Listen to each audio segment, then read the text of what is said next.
মা বলল আব্দুল সালাম তাহলে তুমি যাও মার কাছে দোয়া দিয়ে মা হাতে পায়ে চুমে খেয়ে মার কাছে আশীর্বাদ দিয়ে মদিনার মুখে হয়ে গেল রে। মদিনার দিকে যার কান্দে রে, আমার মারা ছেলে নাই মেয়ে নাই রে, আমার একটা বাপ আমার তবু মারা গিয়েছে রে। আমি মদিনায় যেয়া মার কথা আমি ভুলবো না। আব্দুল সালাম মদিনায় পৌঁছে গেলেন। প্রথম দিন উট কুরবানি করলেন, দ্বিতীয় দিন দুম্বা কুরবানি করলেন।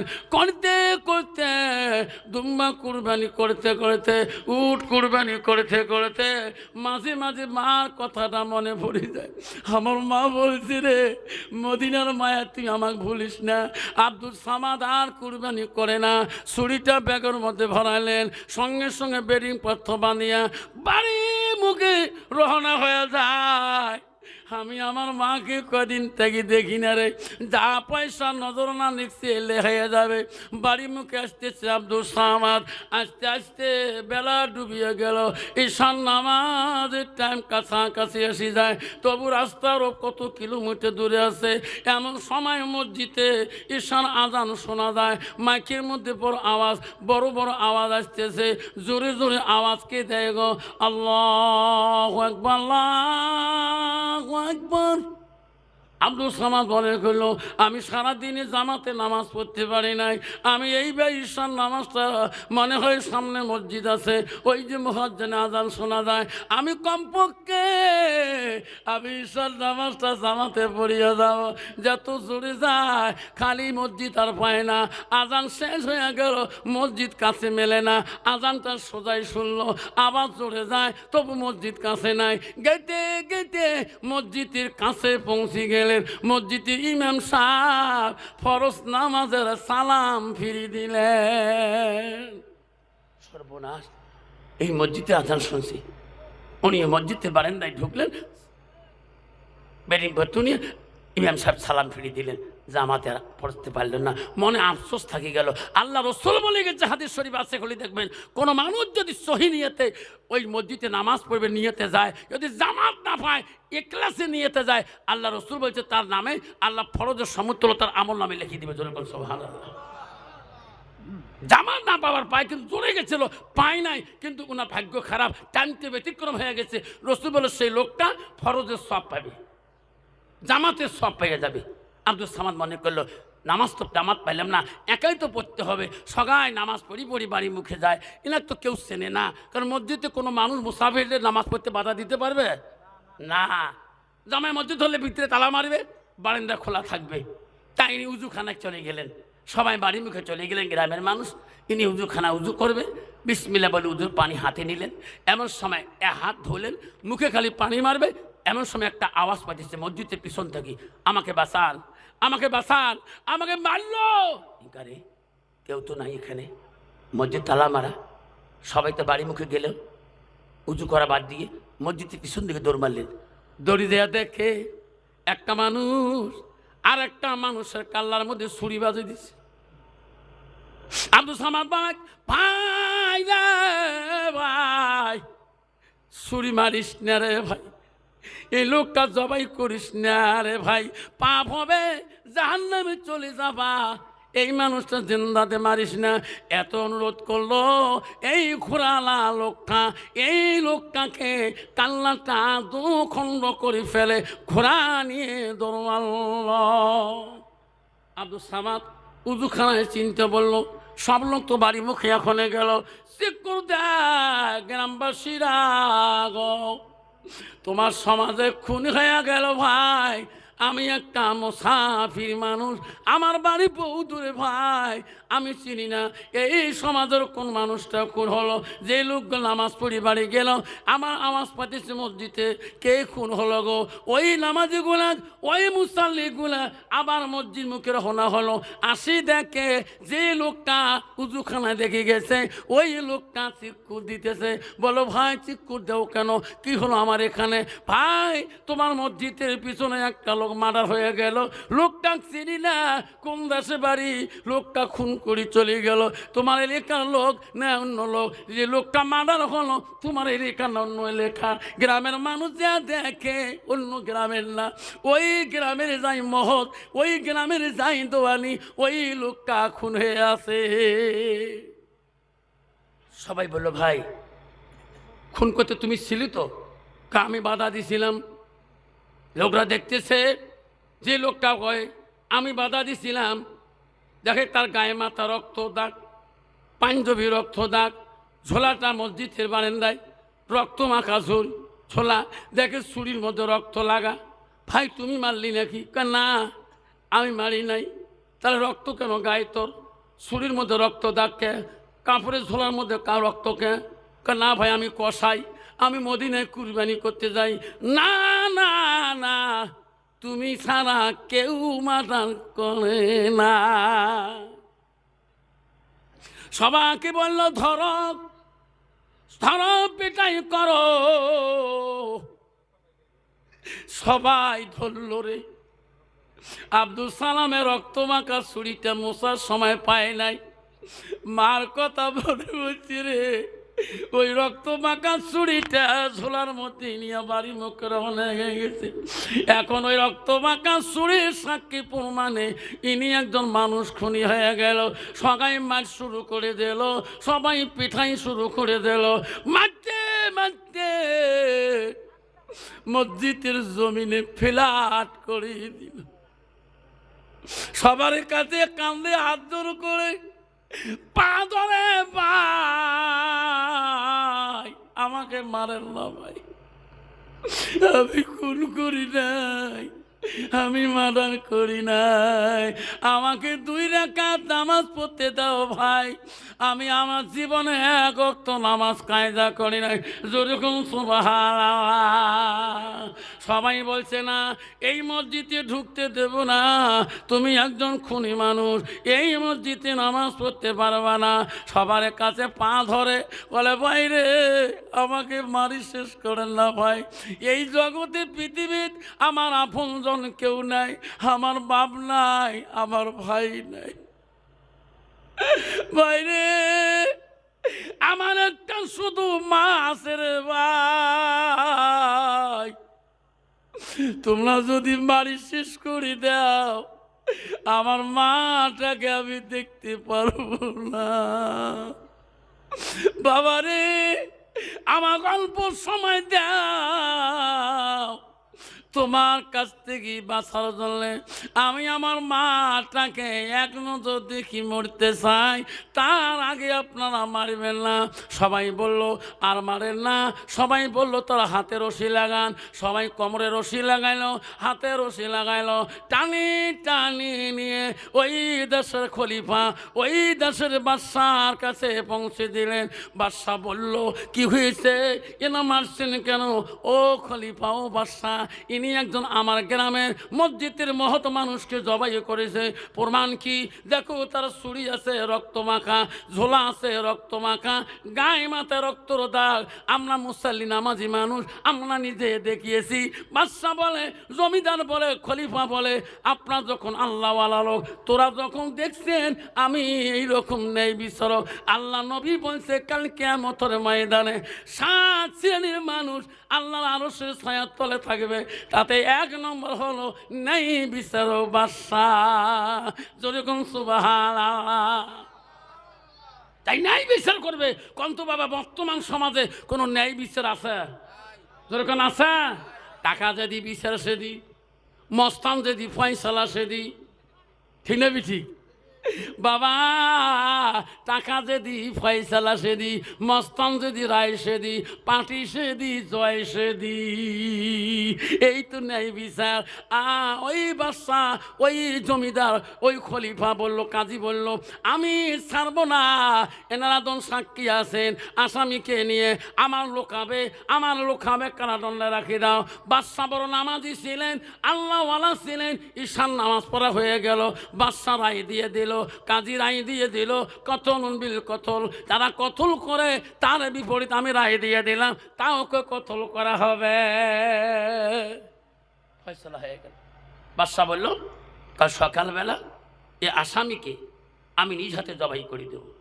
কারণ এই মসজিদে যখন মানুষকে খুন করতে যায়, এই আসামি আমি কাজী, আমি খলিফা রাখি না। সবাই খুশি হয়ে গেল, আমার বাদশা ন্যায় বিচারক, আমার বাদশা যার রায় দেয় সেটা দশে মানি নেয়, আমরা মানি নিলাম। সবাই খুশি হয়ে গেল। ফজরের নামাজ বাদ এই যুবকের মৃত্যুদণ্ড হবে। ফজরের নামাজ হয়ে গেলাম, হাজার হাজার মানুষ বাদশার ন্যায় বিচার শুনবে।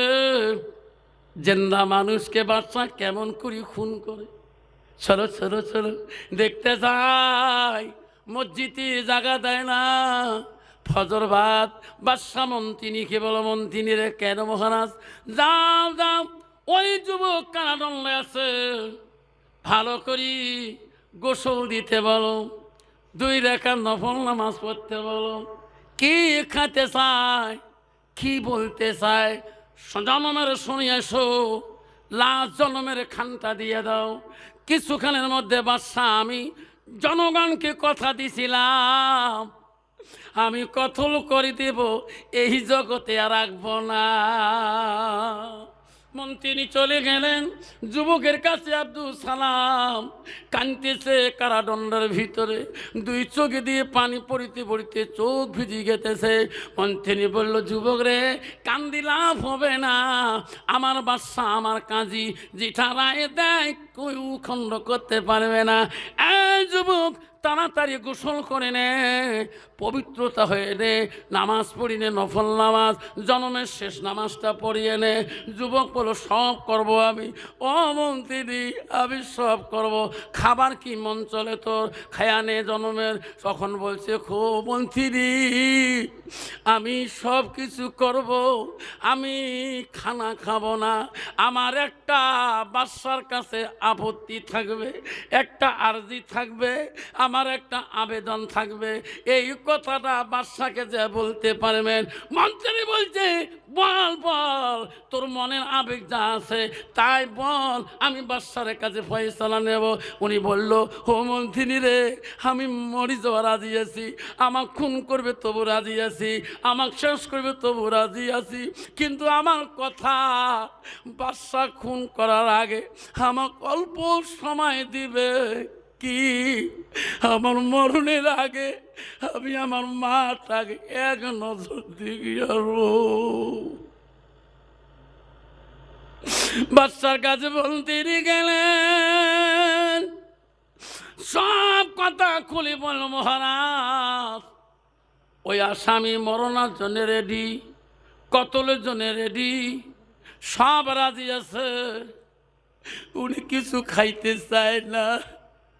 ওনার মরণের আগে ওনার একটা আদরের মা আছে, তোমার কতল করার আগে একটু সময় চায়, তার মাটা এক নজর দেখতে চায়। বাদশা বলল, মন্ত্রী রে, কেন দেব না? উনি তো খাইতে চাই নাই, উনি তো বাঁচতেও চাই নাই। ওনার মরণের আগে যদি মাটা দেখতে চায় তাহলে তো আমি বাধা দিতে পারি না। যা যা মন্ত্রী, আমার সেনাবাহিনীর মধ্যে একজন দল টিম বানাইয়া দে, তার কোমরে রশি লাগাবে, হাতে রশি লাগাইয়া এনাকে এনার বাড়ি দিকে নিয়ে যাবে। যতক্ষণ দেখি আসবে না অতক্ষণ বাদশা তাকে কুরবানি জবাই করব না। সেনাবাহিনী তার হাতে পায়ে রশি লাগিয়ে নিলেন, ওই আব্দুল সালামের বাড়ির দিকে রওনা হয়ে গেলেন। গাইতে গাইতে বহুদূর পথ চলে গেলেন। যে বলে সেনাবাহিনী বলে, এই পাগলা, আমাদের কত দূর নিয়ে যাবা, কোথায় তোর বাড়ি, কোন দিকে তোর ঠিকানা? বলল, ভাই, ওই যে আমার ওই বাড়িটা আমার হয়, ওই বাড়ির দিকে গেলেন। ফজরের নামাজ তারপরে দিন ছবি সাদেকের টাইমে মা আপন মার দরজায় যা ডাকে, হাতে রশি লাগা, কোমরে রশি লাগা, মাথা দিয়ে রক্ত ঝরতেছে, মা মা করে ডাক মারে, মা কেমন দোয়া করো, বিনা মাদারে আমি খুনির আসামি হয়েছি। মা মা তাহাজ্জুদ নামাজ পড়ি দোয়া তুলছিল, ওই সময় সন্তানের ডাক, কে রে? আমার সন্তান তো মদিনায় গিয়েছে রে, এত সকালে রে আমার ছেলের মতন করি সুর দিয়ে মা মা করি দেখ, মার মতন জরুরি এই জগতে কেউ নাই। হাজার বাচ্চা যদি চিকুর দেয়, নিজের বাচ্চার কান্দন চিকুর মাকে বুঝিয়ে পা। কে রে আমার মা করে রে, আমার সন্তান তো মদিনায় গেছে রে, আমার কাছে আশীর্বাদ নিয়ে আমার দরজা খুলতে হবে। দরজা মা তাহাজ্জুদ নামাজ পড়ি দরজাটা একটা দরজা খুলি দিলেন, আর একটা খুলি দেখে ওই আব্দুল সামাদ তার নিজের সন্তানের মাথা ফাটা, কপাল ফাটা, রক্ত গার মধ্যে টস টস করে পড়তেছে। মা চিকুর দিয়ে বলো মানি, বাবা তুই না মদিনা গেছো, হালত কেন? বাবা তুই না আমাকে বলি গেছো মা মদিনায় যাই। বাবা তোর কপাল ফাটা কেন, মাথা কেন ফাটাবা? তোর হাতে রশি লাগা কেন, কোমরে রশি লাগা কেন? বলছে মা কেমন দোয়া করো মা, বিনা মাথারে আমি এই দেশের বাদশার মা, আসামি হয়েছি খুনি। মা আমাকে খুন করবে মা, শুধু তোর অপেক্ষার জন্য। মা আমি তোর কাছে বিদায় নিয়ে যাই মা, বাদশা এত গান আমাকে জবাই করে দিত মা। মা আমি তোর দুধ খেয়েছি মা, মা আমি তোর হক আদায় করতে পারি নাই মা, আমি বড় অপরাধী মা, আমাকে তুই ক্ষমা করবি নি। মার পায়ে ধরে কাঁদে রে, মা বলে বাবা পাঁচারিদের মালিক, যে বাদশার আসামি হয়েছ ইনি তো কঠোর, ছাড়ি দিবে না তো, রায় তখন হয়ে গেছে বাঁচাইবে না। বাবা যা যা, অপরাধ যদি করছ অপরাধের শাস্তি পাওয়া, আর যদি অপরাধ করো নাই আমি মারে দোয়া করব। দেশের বাদশা কেন, জমিদার কেন, কেউ তোমাকে খুন করতে পারবে না। মার পা দুটো ধরে কানলে, মা গো মা আমাকে মাফ করবি না রে মা, মা আমি তোমার বুকে দুধ পান করেছি মা, আমি তোমার হক আদায় করতে পারি নাই। আল্লাহ রসুল বলল এজা মা তালিল সানুয়াল কাতাল হো আমার আগো। নবী বললেন মানুষের মৃত্যুর পরে মানুষের সৎ আমলগুলা, নেক আমলগুলা কবরে গেলে বন্ধ হয়ে যায়। নবী বলল ইল্লা মিন সালাসাতিন, তিনটা বল কবরবাসীর জন্য বন্ধ হয় না। আমার নবী বলল ইল্লা মিন সালাসাতিন, তিনটা আমল কি? এক নম্বর হলো সাদাকাতুল জারিয়া, যারা দুনিয়ার বুকে ওই মার নামে, বাবার নামে, দাদার নামে, দাদির নামে দান খয়রাত করবে, পৃথিবীর সব আমল বন্ধ হবে। ওই বাবা মার নামে, দাদা দাদির নামে যেটা দান করব, খয়রাত করব, এইটা বন্ধ হবে না, নাই থাকবে। আসুন, সে মা হারা সন্তান, বাবার জীবনে মার পায়ে ধরি ক্ষমা নিতে পারি নাই, বাবার জীবনে পা ধরি ক্ষমা নিতে পারি নাই। সে একটা নেক সন্তান, আউলাদুন সালিহুন, একটা নেক সন্তান হয়ে আজকে আল মসজিদুল বাইতুল্লাহ আল্লাহর ঘরের জন্য 5টা বাবার কাছে আমি দোয়া দিতে চাই।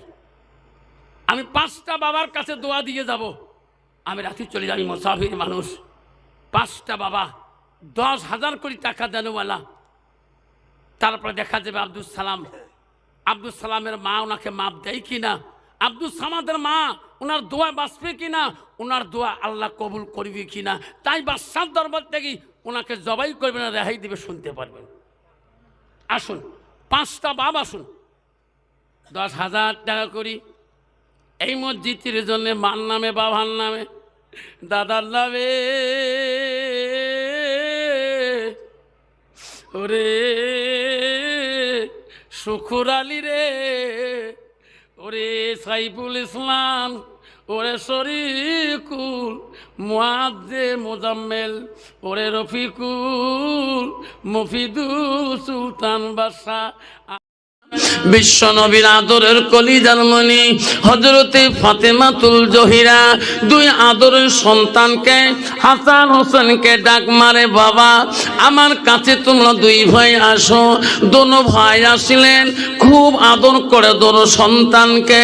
হাসান হোসেন বলে, মা কোনোদিন তো আমাকে এইভাবে আদর করে নাই মা, আজকে এত আদর করো কেন? বলছে, বেটা রে, আজকে যদি আমি চলে যাই, কালকে যদি চলে যাই, কাল থেকে তোমাকে আদর করবে রে বেটা।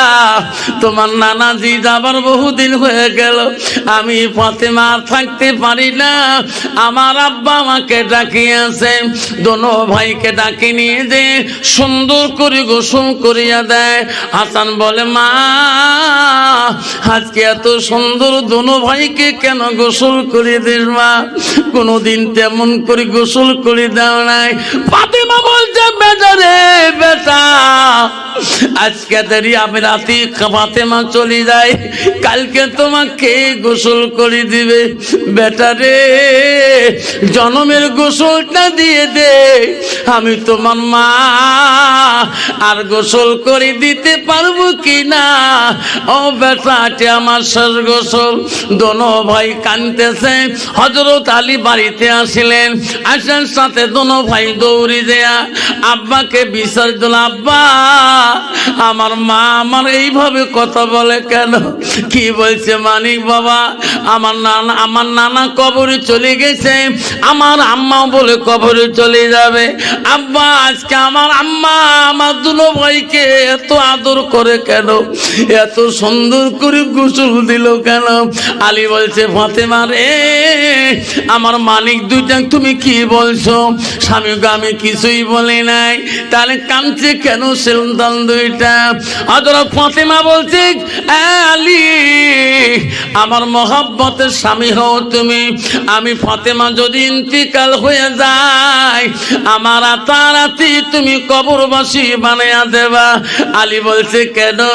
ও আলী রে, আমাক দিনের মধ্যে তুমি মাটি দিবা না, দিনের মধ্যে জানাজার দিবে না কেন? আয় আলী, আমি ফাতেমা এত পর্দায় ছিলাম, বেগুনা পুরুষরা, বেঈমান কাফেররা আমাকে দেখার জন্য কত চেষ্টা করেছিল, আমাকে দেখতে পারে নাই।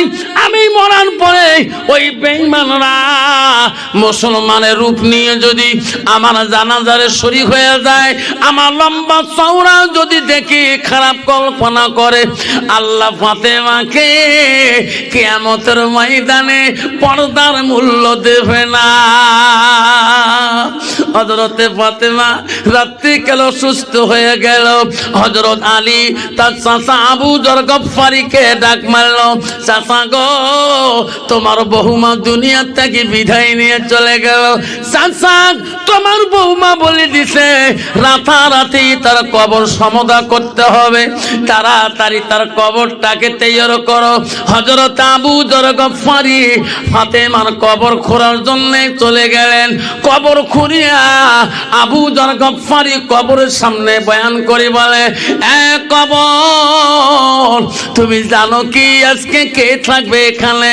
এই এখানে থাকবে বিশ্বনবী রহমাতুল লিল আলামিনের নয়নের পুতুল কবরে হযরত ফাতেমা নবীজির আদরের কলিজা ফাতেমার সাথে বেয়াদবি করিও না কবর এখানে থাকবে আসাতুল্লাহ গালিব এখানে থাকবে হযরত আলীর স্ত্রী তার সাথে কোনো বেয়াদবি করিও না কবর এখানে থাকবে হযরত হাসান হোসেন আম্মাজান কবর রে খবরদার তার সাথে বেয়াদবি করিস না আবার বলছে কবর এখানে থাকবে নারীদের সর্দারানী পৃথিবীর সব নারীদের রানী হবে তার সাথে বেয়াদবি করিস না সঙ্গে সঙ্গে কবর থেকে গাইবি আওয়াজ এসে গেছিল আবু যর আমার কাছে চিৎকার দিয়ে লাভ হবে না আমি কবর আবু যর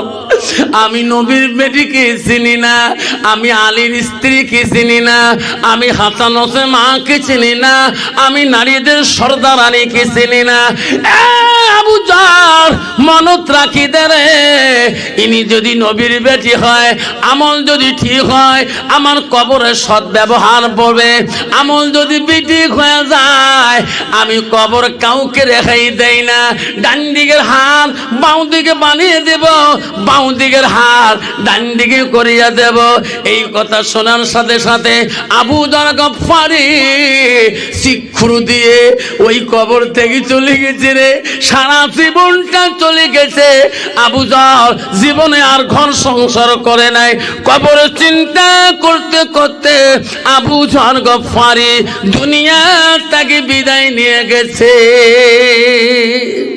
বাপজান এই কবর কাউকে রেহাই দিবে না যদি কোনো মানুষ কবরে যায় আল্লাহ তুলি যদি বলে মান রাব্বুকা এদিকে আমার বাপ এমলে আছিল শুনবে মান দিনুকা আমার বাবা প্রেসিডেন্ট আছিল শুনবে মান নবিয়ুকা আমার বাবা জেলা পরিষদ আছিল শুনবে একটাও শুনবে না ওখানে কবরে তোমার কেউ পরিচয় দেওয়া দরকার নাই যদি কবরে পরিচয় হতো তাহলে ফাতেমাতুল জহিরের কবর থেকে আবু যর গফফারি খবর পাইতে আবু যর তুমি যখন নবীর আও বেটির কলিজার মনির কথা বলছো আমি কবর তাক সান্ত্বনা দেব কবর কেন জবাব দিলেন আবু যর আমার কাছে চিৎকার দিও না আমি কবরের শিক্ষা শুনতে চাই না আমি কোনো কবর কেন পরিচয় শুনতে চাই না আমি কবর শুনতে চাই তার আমল সম্পর্কে আমল যদি ভালো হয় তাহলে আমার ব্যবহার কবরের ভালো পাবে যেরকম সুবহানাল্লাহ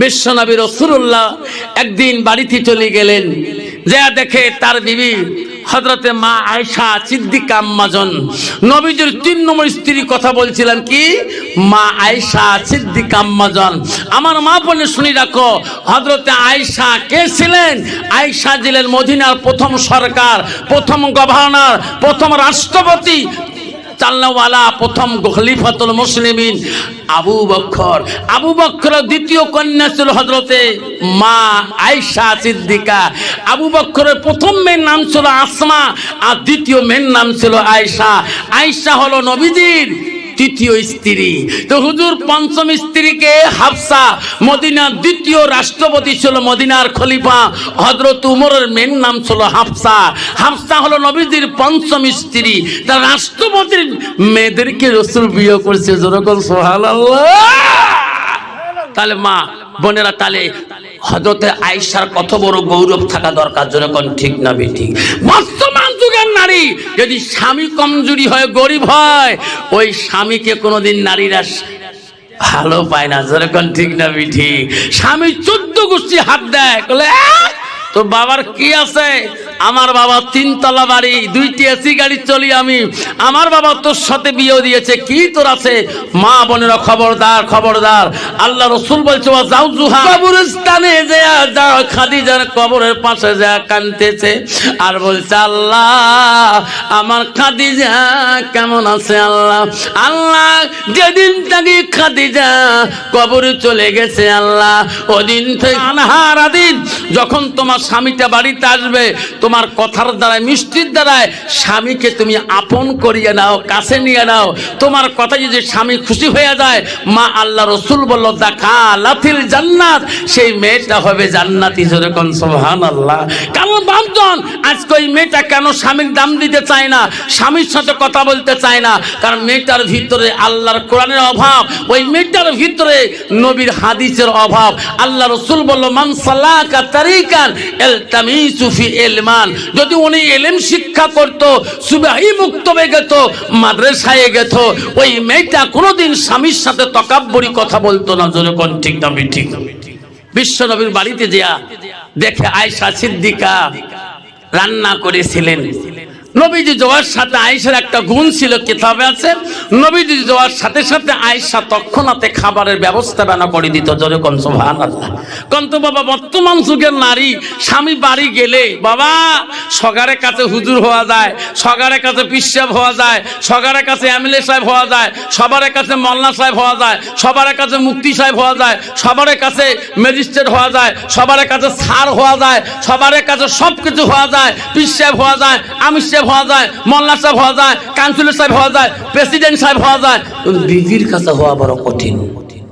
জোরে কোন ঠিক না ঠিক? জোরে বলেন। তুই কেমন হুজুর, কেমন প্রেসিডেন্ট, কেমন কাউন্সিলর, কেমন দেশের মানুষ না জানলে তোর বিবি সবকিছু জানে। জোরে কোন ঠিক না ঠিক? বিশ্ব নবী রাসূলুল্লাহ গুণবতী স্ত্রী ছিল মা আয়েশা। আয়েশা জানে আমার নবী কেমন। জোরে কোন ঠিক না ঠিক? আমার নবীকে এত আদর করছিলেন। আয়েশা যতক্ষণ নবী খানা খায় নাই, অতক্ষণ আয়েশা মুখে খানা দেওয়ার চেষ্টা করে নাই। জোরে কোন সুবহানাল্লাহ। নবীজি যতক্ষণ ঘুমায় নাই, আয়েশা অতক্ষণ ঘুমার চেষ্টা করে নাই। কন্ত বাবা বর্তমান যুগের নারী স্বামীর আগে খায় না, না খায়, স্বামীর আগে ঘুমায় না, না ঘুমায়, স্বামী নাই ঘুমাইতে ওই নাকের গ্যাঙারি, ঠিক না ঠিক? স্বামী ডাকার শক্তি পায় না। ও রাহুলের মা বেশি ডাকলে আমার কোনবা কাম বাজায়। যখন ঠিক না ঠিক? রাহুলের মা করতে কাজ চোখ বাঁকড়া বানাচ্ছে, কে দেখেন না? আপনি ঘুম না পান নাকি? মা এটা মাস্টার ম্যাডাম, এটা আপনি লই খান, ফ্রিজত সব কিছু আছে।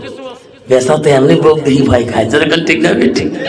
কয় বুঝন কালকে আফসার মোল্লা আল্লাহ তুলিতে আসি আমাদের গুম্বর ফাঁক করে দিয়ে গেছে। কেলে কে? কত বাবা, কত নারী আছে বাবা স্বামীকে এমন কিলন কিলায় বাবা, ঠিক না ঠিক? এক কিলি দিয়ে স্বামীর হুতালি ফাটে বেলায়, ঠিক না ঠিক?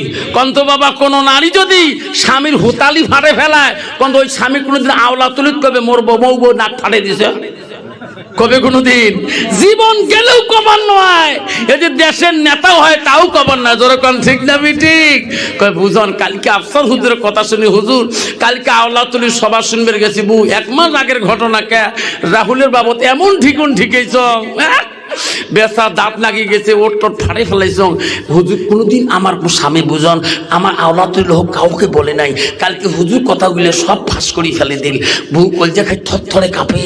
ওয়াজ শুনি আসিয়ে ঘুমবের পাংনা, বাস্তব কাহিনী মই দিয়েছ।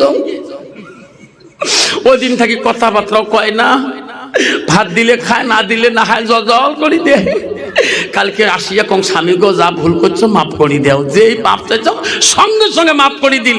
মানুষের সাধা তো কাহো কয় নেই। কন্ত বাবার স্বামী যদি বউ যদি নাকে টাকে ঢিকে কোন স্বামী কবে আওলা তলি বউ ঢুকেছে, জান গেলেও খবর নয়। বুঝন মাপ নিছ না। ইস সাত গাওটা পাতলা হয়ে গেছে মোর, চারিবের আজকে ভাত খান তবু পেট ভরে না। বুঝন তুই মোর মাসির বেটি বোন হোস, খালা তো বোন, তুই মোর সামনে বসছিস, ওয়াজ শুনবে তো গাও ভয় পাই নাই। বলে কে? দুলে ভাই 3 দিন আগে আসবো হাত ধরি কাঁদছে, তুই বলে দুলে ভাই বলে ভিতর থেকে গুলি ফেলে দিছিস, তুই ফির ক্ষমা নিস নাই? মুই ক্ষমা নেন। মোর মা কম ডাকু আছে, মোর বাবুক দেখি ভয় খানে, মোর মা তারে বেটি মুই ক্ষমা না, মোর মা ক্ষমা না, মোর বাপের কাছে জীবনে তারে বেটি আমি। যদি কোন ঠিক না ঠিক? মা যদি ভালো হয় মেয়ে ভালো হবে,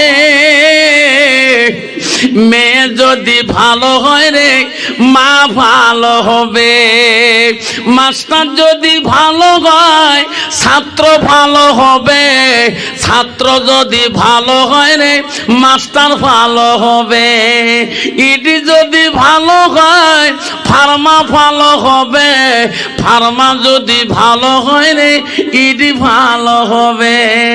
এমন জাতের কচু আছে অল্প জালে সিদ্ধ হয়, এমন জাতের মেয়ে আছে অল্প কথায় বুঝিয়া পায়, এমন জাতের কচু আছে অল্প জালে সেজে না, এমন জাতের মেয়ে আছে অল্প কথায় বোঝে না।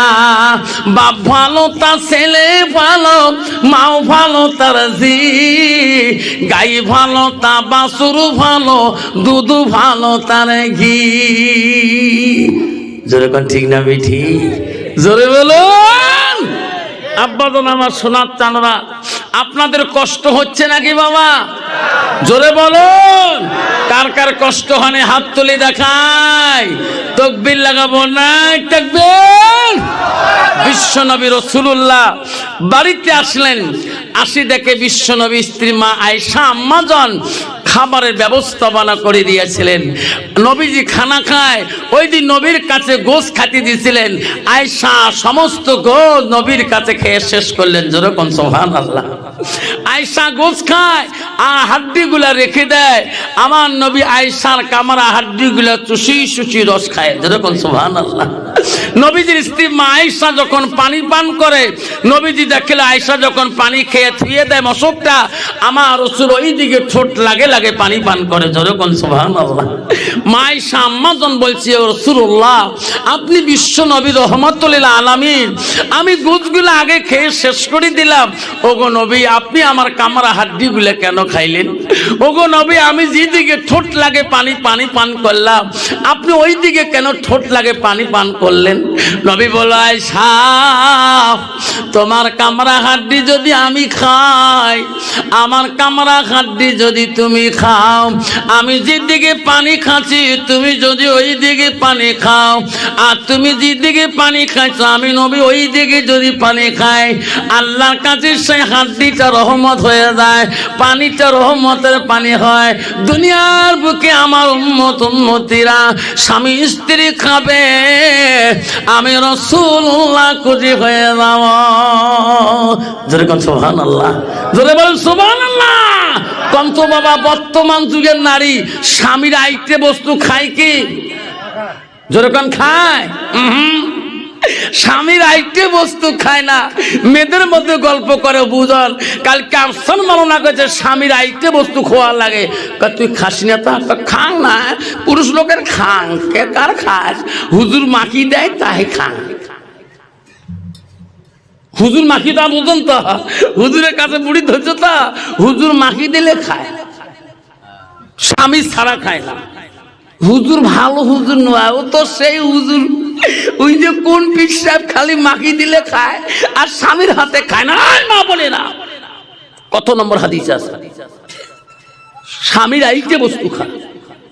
নবীর স্ত্রী মা আয়েশা সিদ্দিকা নবী আইটে বস্তু খাইছিলেন। হযরত মা সাউদা রাদিয়াল্লাহু আনহা নবীর 2 নম্বর স্ত্রী, নবীর আইটে বস্তু খাচ্ছিলেন। তুমি স্বামীর না খায়া পীর সাহেবের আইটে বস্তু খাও কেন? তো কত নম্বর হাদিস আছে? নবী বলে দিয়েছে স্বামীর আইটে বস্তু খাবা, স্বামী স্ত্রী গভীর ভালোবাসা হবে, স্বামী তোকে আপন বলে ভাবে, স্বামীর সাথে প্রেম ভালোবাসা হবে, ওই বাড়িতে জীবনে কেসাল হবে না। জোরে কোন সুবহানাল্লাহ। নবীজি বাড়িতে যে আয়েশাকে দেখলেন, আয়েশা যখন দেখলেন নবী খাইয়া ঘুমাইলেন, আয়েশা আস্তে করে ঘুমিয়ে গেলেন। আয়েশা ওইদিন নবীর বাড়িতে তাফসীরে আছে, ওইদিন নবীর বাড়িতে মম ছিল, বাতিও ছিল, আলোকিত ঘর। আয়েশা ঘুম ভেঙে দেখে নবী বিছানায় নাই। নবী গেল কোথায়? আয়েশা খবর দেখলো কোন দিকে নবী নাই। আয়েশা কান্দে রে, আমার নবীকে কখনকে বেঈমানরা নিয়ে গেল। আয়েশা এত ভালোবাসা নবীর উপরে, এত নবীকে ভালোবাসছিলেন। আয়েশা চোখের পানি বন্ধ হয় না, আল্লাহ আমার নবী কখন চলে গেল, এই ঘর থেকে কে নিয়ে গেল। আয়েশার একটা দীর্ঘ বিশ্বাস, নবী কোনো দিকে গেলে আমাকে না বলা পর্যন্ত যায় না, আমার নবী কোন দিকে গেল রে। আয়েশা কান্দি পাগল হয়ে গেল, চতুর্দিকে খবর পৌঁছে দিলেন আমার নবী ঘরে নাই। কোন দুশ্মন আমার নবী কোনো করলো নাকি? সব মসজিদে খবর নিল, কোন জায়গায় নবী নাই। আয়েশার চোখের পানি বন্ধ হয় না, আমাদের নবীকে কোন বেঈমান নিয়ে গেল রে। আয়েশা খবর নিল কোন মসজিদে নবী যায় নাই। আয়েশা বিশ্বাস নবী কোন দিকে গেলে মসজিদে যাবে, কারো বাড়িতে নবী যায় না। আয়েশা কানতে কানতে অস্থির হয়ে গেল, চতুর্দিকে খবর ছড়িয়ে গেলেন। আয়েশা আস্তে আস্তে মসজিদে নববীর দিকে চলে যায়, আমার নবী কোনো দিকে পাবো না নাই। আয়েশা মসজিদে নববীর কাছে যায়, ওই দিকে একটা কবরস্থান আছে, তার নাম হলো জান্নাতুল বাকি কবরস্থান। আয়েশা জান্নাতুল বাকি কবরস্থানের দিকে গেলেন, যে দেখে রে নবীর মতন একটা মানুষ দেখা যায় জান্নাতুল বাকি কবরস্থানের মধ্যে। আমার আয়েশা বলল, এটাই নাকি আমাদের রাসূল। আয়েশা এক পা দু পা করে আস্তে আস্তে কাছে গেলেন, যাতে আমার নবী দেখতে পারে না। হায়রে কাছে আড়ালে আয়েশা লক্ষ্য করে দেখলো, আয়েশা দেখলো আমার রাসূল জান্নাতুল বাকি কবরস্থানের মধ্যে আমার নবীর প্রথম স্ত্রী হযরতে খাদিজাতুল কুবরার লাশ ওই জান্নাতুল বাকির মধ্যে কবর দেওয়া হয়েছে। নবীজি জান্নাতুল বাকি কবরস্থানে যা খাদিজার কবরের পাশে যা কাঁদতেছে আর বলছে, আল্লাহ আমার খাদিজা কেমন আছে। আল্লাহ আল্লাহ যেদিন থেকে খাদিজা কবরে চলে গেছে, আল্লাহ ওদিন থেকে আমি নবী ঘুমাইতে পারে না। আল্লাহ আমি নবী সহ্য করতে পারে না। আল্লাহ কেমন করি আমার খাদিজা আছে, কিয়ামতের দিন আল্লাহ আমার খাদিজাকে আল্লাহ আমার সাথে সাক্ষাৎ করে দেও। আয়েশা সব ঘটনা দেখলেন, আয়েশা কোনো কথা বললেন না। আয়েশা মনে মনে ভাবলেন, নবী যাতে জানে না রে, নবী যাতে জানে না আমি জান্নাতুল বাকি এই কবরস্থানে আসিয়েছি। আয়েশা আড়ালে চলে গেল বাড়ির মুখে। নবীজি নামাজ আদায় করিয়ে বাড়ির দিকে চলে গেলেন। নবীজি স্ত্রী আয়েশা অমন নারী ছিল না বাবা, সঙ্গে সঙ্গে প্রতিবাদ করবে। নবীজি বাড়ি যাওয়ার সাথে আয়েশা মুচকি হাসি দিলেন, নবীকে খানা খাইতে দিলেন। সামনে বসে আয়েশা নবীকে বলল, ওগো নবী আমি আয়েশা, আমি আবু বকরের মেয়ে, আদরের কন্যা ছিলাম। নবী গো 7 থেকে 9 বছর বয়সে আমার আব্বা তোমার সাথে বিবাহ বন্ধন দিয়েছে। ওগো নবী কোনদিন আমার জীবনে তোমার খেদমত ত্রুটি করে নাই। নবী গো আমি আয়েশা কোমল অবস্থায় নাবালিকা অবস্থায় বিয়ে হয়েছে। ওগো নবী আমার গুণ কি তোমার অন্তরে নাই, আমার ভালোবাসা কি তোমার অন্তরে নাই। খাদিজাতুল কুবরা একজন বৃদ্ধ নারী ছিলেন, 40 বছর খাদিজা ছিল, তোমার বয়স 25 বছর ছিল। একজন বুড়ি স্ত্রীকে বিয়েও করলেন, তার গুণ নিয়ে কবরস্থানে কান্দেন, তার ভালোবাসা নিয়ে কান্দেন। আমি আয়েশা, আমি একজন মহব্বতের বিবি, আমি আবু বকরের কন্যা হয়ে আমার নাম কি গুণ কি তোমার অন্তরে একটা বারো জাগলো না? আমার নামটা নিয়ে একটা বারো দোয়া করলেন না কেন? নবী উত্তর দেয় না, নবী কান্দে, নবী চোখের পানি বুক ভিজে যায়, দাঁড়িয়ে দিয়ে পানি পড়ে। আয়েশা বলে, নবী গো আপনি জবাব না দিয়ে কান্দেন কে? আমার ভুল হলো নাকি? ও নবী আমাকে ক্ষমা করে দেন, আপনি এত কাঁদছেন কেন? নবী বলছে, আয়েশা আয়েশা আমার খাদিজাকে কেন তুমি বুড়ি বললি? আমার খাদিজা কেন তুমি বুড়ি বললি? আমার খাদিজার বয়স 40 হইতে পারে, আমার বয়স 25 হইতে পারে। আয়েশা রে, আমার আমি নবী থাকাকালীন আমার খাদিজাকে বুড়ি বললে আমি নবী কষ্ট পাই, দুঃখ পাই। আয়েশা, আমার খাদিজার জীবনে একটা দিনের কষ্ট তুমি আয়েশা যদি সারা জীবন করো, আমার খাদিজার একদিনের কষ্টর সমতুল্য হবে না। আয়েশা, আমার খাদিজা একদিনের দুঃখ সারা জীবন যদি দুঃখ প্রকাশ করো, আমার খাদিজার 14 বছর আমি ইমামতি করছিলাম বাজার মসজিদে, এত মানুষ কবরস্থানে রাখছিলাম, এত মানুষের জানাজা দিয়েছিলাম, কোনদিন আমি কবরে কান্দি নাই। যেদিন আমার মাকে আমি জানাজা দিলাম, আমি জীবনে কোনদিন মানুষের কবরে নামি নাই। মারার দিন রে আমি কাউকে নামবে দেইনি, আমি মাকে নিলাম কবরে, মাকে ধরলাম, বড় ভাই পায়ের দিকে ধরলো, আমি মাথার দিকে ধরি, মাকে নামাইয়া দোয়া পড়ি বিসমিল্লাহ আলা মিল্লাত রাসূল, আমি কান্দি। বড় ভাই বলে মওলানা কান্দিস কেন, তো চোখের পানি যদি মার কাপড়ে পড়ে রে মা গুনাহগার হয়ে যাবে, তুই যদি কান্দিস মা কষ্ট পাবে। আমি বলছি ভাই আমার কাছে মা ছিল, তোমার কাছে কারো কাছে মা ছিল না। আমি কত দূরে সব করতে গেছিলাম, কত দূরে সভা করতে গেছিলাম, রাত 2টায় যদি বাড়িতে আসি, একবার যদি ডাক দিতাম মা, আমার মা ঘরে থাকতে পারে নাই, দরজা খুলে দিত, আমার জন্য গরম পানি টেবিলে সাজে রাখতো। আমি বলছি মা গরম পানি কেন? আব্বা কালকে স্কুলে যাবি, তুমি মাস্টার মানুষ, হাই স্কুলের মাস্টার, তোমার গালা যদি নষ্ট হয়ে যায় তোমার প্রিন্সিপাল তোমার গালি দেবে। আমি গরম পানি খাই, আমি বলি রে এই মাটা যেদিন কবরে চলে যাবে রে, আমার জন্য কে রে গরম পানি রাখবে? আজকে মা মারা যাবার 15 থেকে 16 বছর চলে গেল, কত সভা করি রাতে যায়, এক গ্লাস গরম পানি কোনদিন টেবিলে পাই না।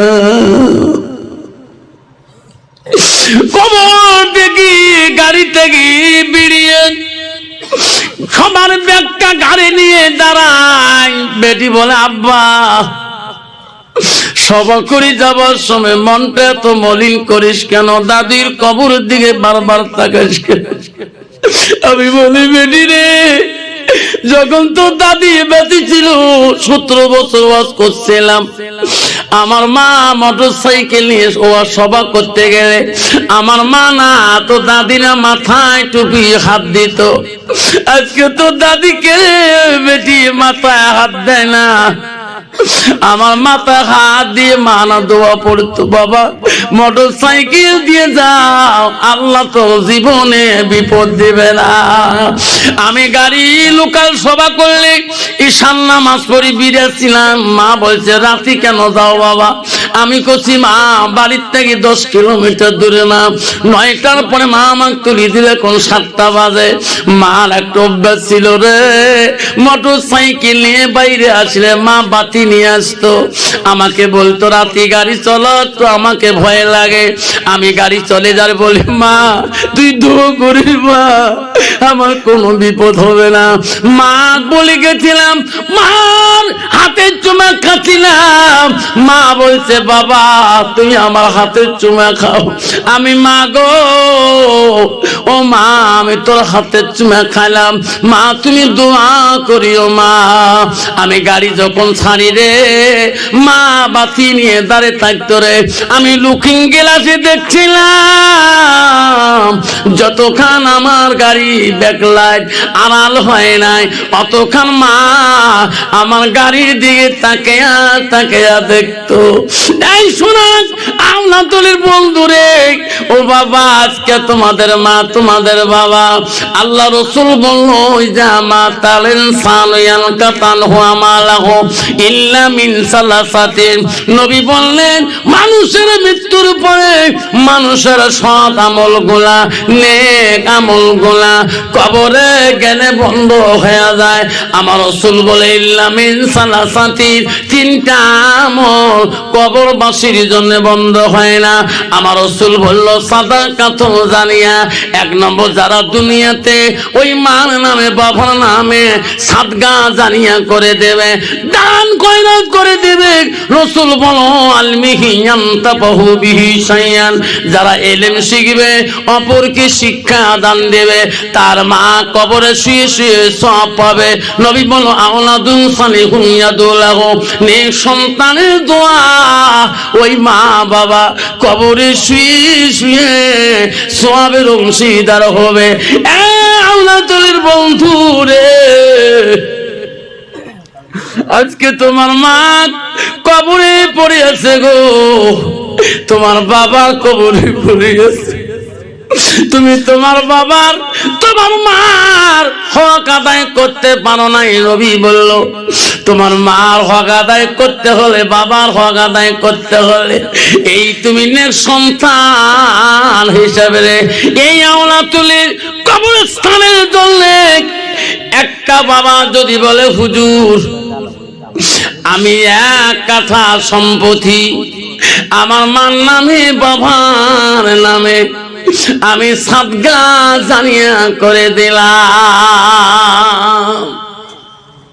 এক কাঠা সম্পত্তির মূল্য, এক কাঠা সম্পত্তির দাম 20,000 টাকা। হুজুর আমি এক কাঠা সম্পত্তির দামের মূল্য আমি 20,000 টাকা আমার দাদার নামে দাদিমার নামে আমার মার নামে আমার আব্বাটার নামে হুজুর আমি এক কাঠা সম্পত্তির মূল্য 20,000 টাকা আমি আওলাদুলি কবরস্থানের জন্য সাদকা করে দিলাম। আমার এক বাবা আছে কদম আলী সাহেব গো, আমি তার নাম ধরে দোয়া করব। এক কাঠা সম্পত্তির মূল্য 20,000 টাকা। একটা বাবা যদি আসি বলেন হুজুর আমার মার নামে আমার বাবার নামে আমি এই কবরস্থানের জন্য এক কাঠা সম্পত্তির মূল্য 20,000 টাকা দিয়ে মা বাবা আছে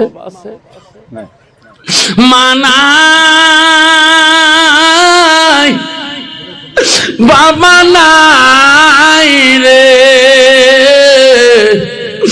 আব্দুল করিম এক কাঠা জমিনের দাম 20,000 টাকা দেয় আওলাদুলির কবরস্থানে লাগিয়ে। নাই থাকবে দান করিল আব্দুল করিম মা বাবা নাই আছে রে কবরে। সবে একটা হাত তুলি তার নামে 2,000 নগদ দিছে আব্দুল করিম তোর বান্দা। আল্লাহ এক কাঠা জমিনের দাম 20,000 টাকা 2,000 নগদ দেয় আব্দুল করিম। নাই রে বাবা মা আছে কবরে পরিনে রে মোলা কবুল ও করিলা ইলাহা ইল্লাল্লাহু মুহাম্মাদুর রাসূলুল্লাহ। নাই থাকবে দান কারিল দান হো আল্লাহ করিনিও রেজিস্টার দানে হেরব অদলে মোলা বানায় ইমানদার। আসুন আব্দুল করিমের মতন করে আরেকটা বাবা শোন, এই কবরস্থানে আর কাদা মাসির বললো 20,000 টাকা দিয়ে মা বাবার নামে সাদকা জারি হিসেবে রাসূল বলল সাদাকাতুল জারিয়া। যারা ওই দুনিয়ার 3টা আমল কবরবাসীর জন্য বন্ধ হবে না, নেক সন্তান যখন তার মা বাবার নামে দান খয়রাত সাদকা জারিয়া করবে। আজকে তোর মার নামে, তোর আব্বার নামে আজকে আওলাতুল কবরস্থানের জন্য, আজকে তো দাদার নামে, তোর বাবার নামে, তোর মার নামে, তোর নানিমার নামে, দাদিমার নামে মাত্র 1 কাঠা সম্পত্তির মূল্য 20,000 টাকা দিয়ে দাও। এক কবরের পাশে জমিন থাকে যাবে, আল্লাহ কিয়ামত পর্যন্ত তোর বংশে যত থাকবে কবরে তার সওয়াবের অংশীদার হয়ে থাকবে। জোরে বল সুবহানাল্লাহ।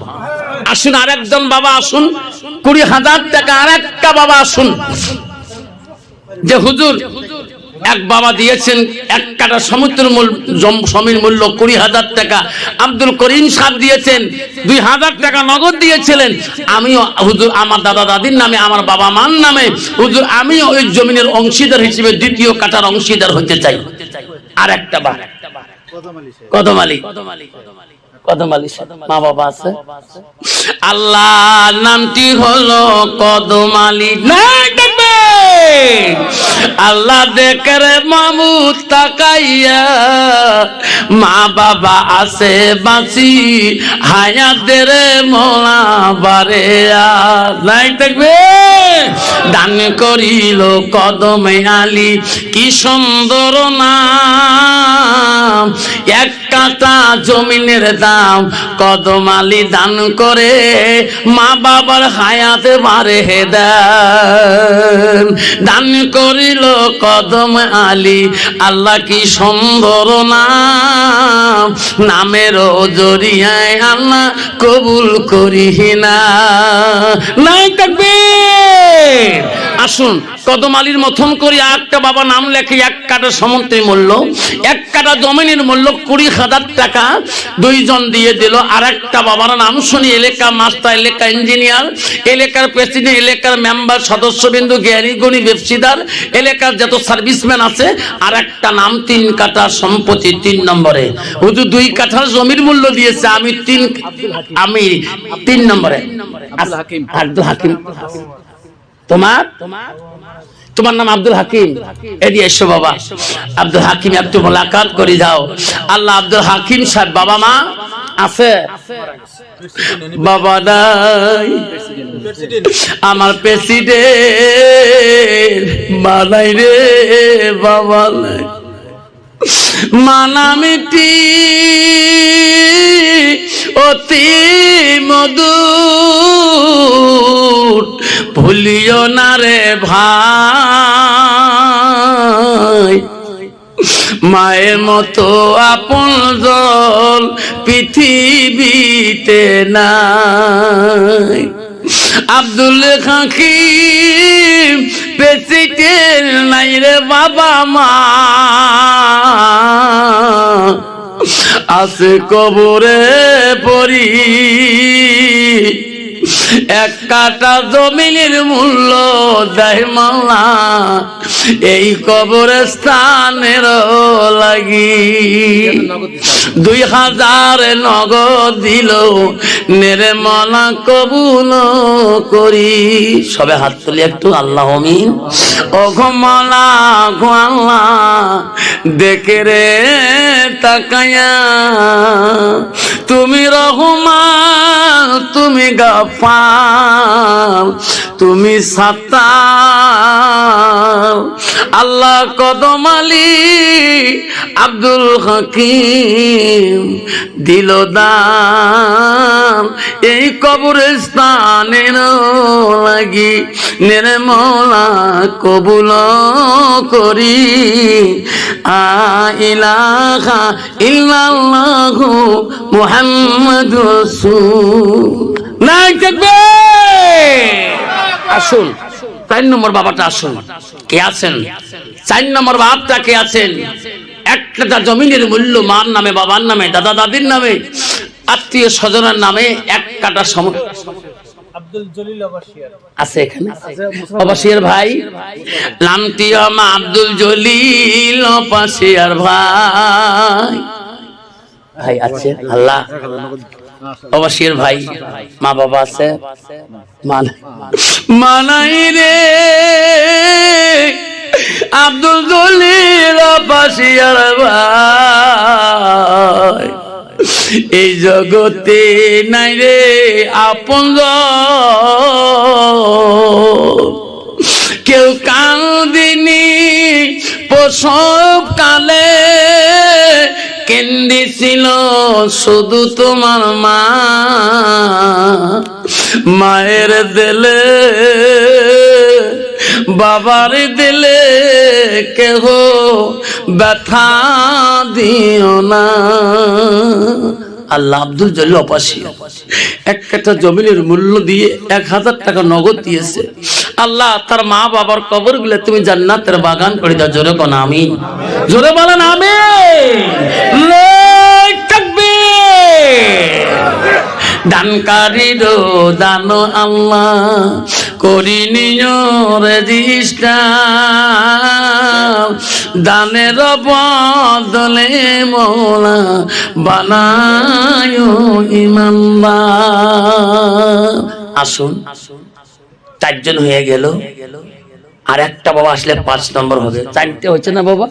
4টে হয়েছে। আর একটা নাম, আর একটা সম্পত্তির মূল্য 20,000 টাকা দিয়ে মা বাবাকে কবরে শান্তি রাখার জন্য আল্লাহ তলি কবরে হোক না অন্য কবরস্থানে থাকুক না কেন, তোর মা বাবার নামে তুমি একজন আওলাদুন সালিহুন ইয়াদুল্লাহ নেক সন্তানের দোয়া আল্লাহ কবুল করে তুমি একজন নেক সন্তান হিসেবে মার নামে বাবার নামে এই কবরস্থানে 1 কাঠা সম্পত্তির মূল্য। বাপ জীবনে তোর বিবির বেমারে, তোর বেমারে, তোর পরিবারের কত বেমারে, এই গোয়ালপাড়া দারুস সালাম হাসপাতালে 24 ঘন্টা লাখ টাকার বিল উঠে গেছিল।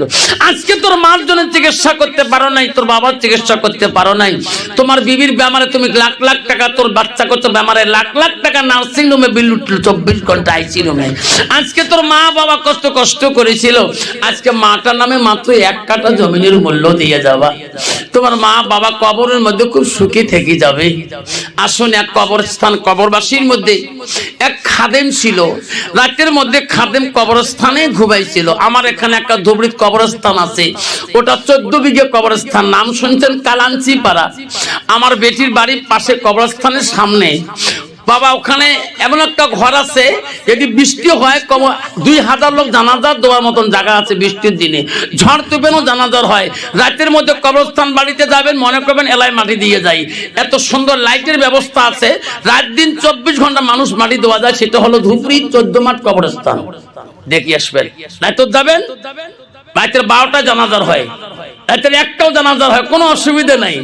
এত সুন্দর সিস্টেম। ওখানে খাদেম থাকে, ওখানে নিয়ম নীতি আলগা আছে। পুরুষদের কবর এক পাশে, মেয়েদের কবর এক পাশে, ছোট বাচ্চাদের কবর এক পাশে, বুড়ে মানুষের কবর এক পাশে, এইভাবে সিটিং করে রাখছে। আমি রাত্রে একদিন 12টার সময় জানাজা গেছিলাম। বেটি ফোন করছে, আব্বা আমার শ্বশুরের মধ্যে একটা মারা গেল, একটা 12টায় জানাজা, যাবো। যেদিকে আর মানুষ বোঝা না যায়, দিন রাত এত সুন্দর মাটি দিলাম, কত আরাম। বাপজন আমার এক কবরস্থানে খাদেম স্বপ্ন দেখছিলেন, ওই কবরস্থানে এক মাইয়া খুব কাঁদতেছে, আর বাকি কবরবাসীরা হাসতেছে। এই কবরস্থানে খাদেম স্বপ্ন পেয়ে কইছে, ভাই এত কবরবাসী হাসতেছে, তুমি কাঁদছো কেন? তোর বাড়ি কোথায়? কইছে, খাদেম সাহেব আমি বিশাল সম্পত্তির মালিক ছিলাম, কিন্তু আমি সমস্ত সম্পত্তি আমার ব্যথার মহাব্বতে দিয়েছিলাম। আমার ব্যথা আল্লাহর হুকুম তো মানে না, আমার নামে সাদগা জারিয়া জীবনে করে না, এই জন্য আমার কবরে আমি থাকতে পারি না, আমার কবরে বড় কষ্ট, আমি সেই জন্য কান্দি। তখন খাদেম স্বপ্নে বলছিল, তোমার বাড়ি কোথায়, তোমার সন্তানের নাম কি? সমস্ত ডিটেল ঘটনা শুনে নিয়ে খাদেম স্বপ্ন ভেঙে তার পরের দিন ওই জায়গায় অমুক গ্রামে যে ঠিকই না মতো ওনার সন্তানের দেখা পাচ্ছিল। যা কইছে, বাবা তোমার নাম অমুক, এই বিশাল বাড়িটা কার? কইছে, চাচা এটা আমার বাড়ি। তোমার আব্বা কোথায়? যে কবরস্থানে আমরা রাখে যাচ্ছি মেলা দিনে। বাবারে আমি সেই কবরস্থানে খাদেম, আমি বহুদিন থেকে খাদেমগিরি করি। তোমার আব্বাকে আমি স্বপ্নে দেখছিলাম, তোমার আব্বা বিশাল কষ্টের মধ্যে আছে। কইছে, কেন হুজুর? তোমার আব্বার জন্য তুমি জীবনে সাদগা জারিয়া করো না। এই বিশাল সম্পত্তির মালিক তুমি বেকার রাস্তায় নষ্ট করিতেছো। তোমার বাবা কান্দে কবরের পাশে বসে আমি স্বপ্নে দেখছিলাম, সমস্ত খাদেম বুঝে দিয়ে গেছিলেন। কিছুদিন পরে তার সন্তান ওই মাটির দাবি সাদগা জারিয়া করছিল। কিছুদিন পর আবার খাদেম স্বপ্নে দেখতেছে, সবাই হাসতেছে, ইও হাসতেছে। যেরকম সুবহানাল্লাহ। খাদেম বলছে, হুজুর কিছুদিন আগে তোমার কান, আজকে হাসেন কেন? হুজুর আপনি আমার বাড়িতে গেছিলেন, আমার সন্তান আমার নামে সাদগা জারিয়া করেছিল, আমার নামে দোয়া খান করেছিল। আমার সন্তান আল্লাহর হুকুম নবীর তরিকা চলে, আমার নামে প্রতিদিন একবার করে দোয়া করে। যেরকম সুবহানাল্লাহ। এই জন্য বাবা, আমার ভাইরা যারা আছেন, মা বাবাকে কবরস্থানে রাখিয়ে দিচ্ছেন, বাড়ির পাশে কবর, ঘরের পেছনে কবর। আজকে সেই মাটার নামে, বাবাটার নামে আর একটা বাবা যদি এক কাটা সম্পত্তির মূল্য, বাবা নদীতে কত সম্পত্তি চলে গেছেন, 100 বিঘার মালিক ছিলি, সমস্ত মাটি সেই নদীর মাঝখানে। যেরকম তিনদার মেটি। এখন তুমি নদীর মধ্যে, নদীর ওই জমিনের কিনের বুঝি পাও না, কোনটা জমিন আমার বোঝা যাবে? এই ব্রহ্মপুত্রের দিকে দেখে ফাতেমার কাছে বললো, ফাতেমা রে, পৃথিবীর যত নারী আছে সব নারীরা স্বামীর কাছে আরজি করে, সব নারীরা চায়, ফাতেমা তুমি তো আমার কাছে কোনোদিন চাও না। বাবা, যুগের নারীরা স্বামীর কাছে চায় না। এখান কাপড় দাও, ওখান ব্লাউজ দাও, এটা বস্তু আনেন, ওটা বস্তু আনেন, তোমার সাথে যাব, তোমার সাথে বিয়ে খাবার যাব। কি নাম? নূর ইসলাম 25 কেজি চাল দিবে, আল্লাহ বাপের নামে দিবে। আল্লাহ নূর ইসলামের দান তুমি কবুল করে নাও। জোরকান আমিন, জোরকান আমিন। বাবা আমার সোনার চানারা, আপনারা আমার সোনারে, আবার বহু সময় নিয়ে আপনারা বসে আছেন, শেষ করে দিয়ে যাচ্ছি। বাপ এখন দোয়া করে দেব, এই হাদিসটা শেষ করে দে 5 মিনিটের ভিতরে। হযরত আলী একটু কথা বললেন, ফাতেমা তোমার কি মন যায় না? ফাতেমা বলছে, না স্বামী, আমার আব্বা মরণের আগে একটা ওসিয়ত করে গেছে, মা আমার আলী গরিব, আমি আলীকে গরিব হিসেবে তোকে দিয়েছি, মা তুমি আলীর কাছে এমনও বস্তু চাইও না, আলী দোয়া বড় অক্ষম হয়ে যাবে। আমার আলী যদি কষ্ট পায় মা, আমি রাসূলুল্লাহ কষ্ট পাব। ফাতেমা বলছে, না গো স্বামী না, আমি তোমার কাছে যেতে পারি না। আমার আব্বার ওসিয়ত, আমার আব্বা কবরে যেতে পারে, আমার আব্বা কবর থেকে কষ্ট পাবে। আলী বলছে, বিবি রে, তোর জীবনে কোনো বস্তু আমার কাছে চাইলি না, আজকে যদি খুশি করি কোনো বলো, আমি বড় আলী খুশি হব। ফাতেমা বলো, স্বামী গো, এত কেন খুশি হতে চান? আমাকে যদি আনি দিতে চান, আমাকে একটা ডালিম ফল আনি দেবেন, আমি তোমার হাতে একটা ডালিম ফল আমি খাবো। যেরকম সুবহানাল্লাহ।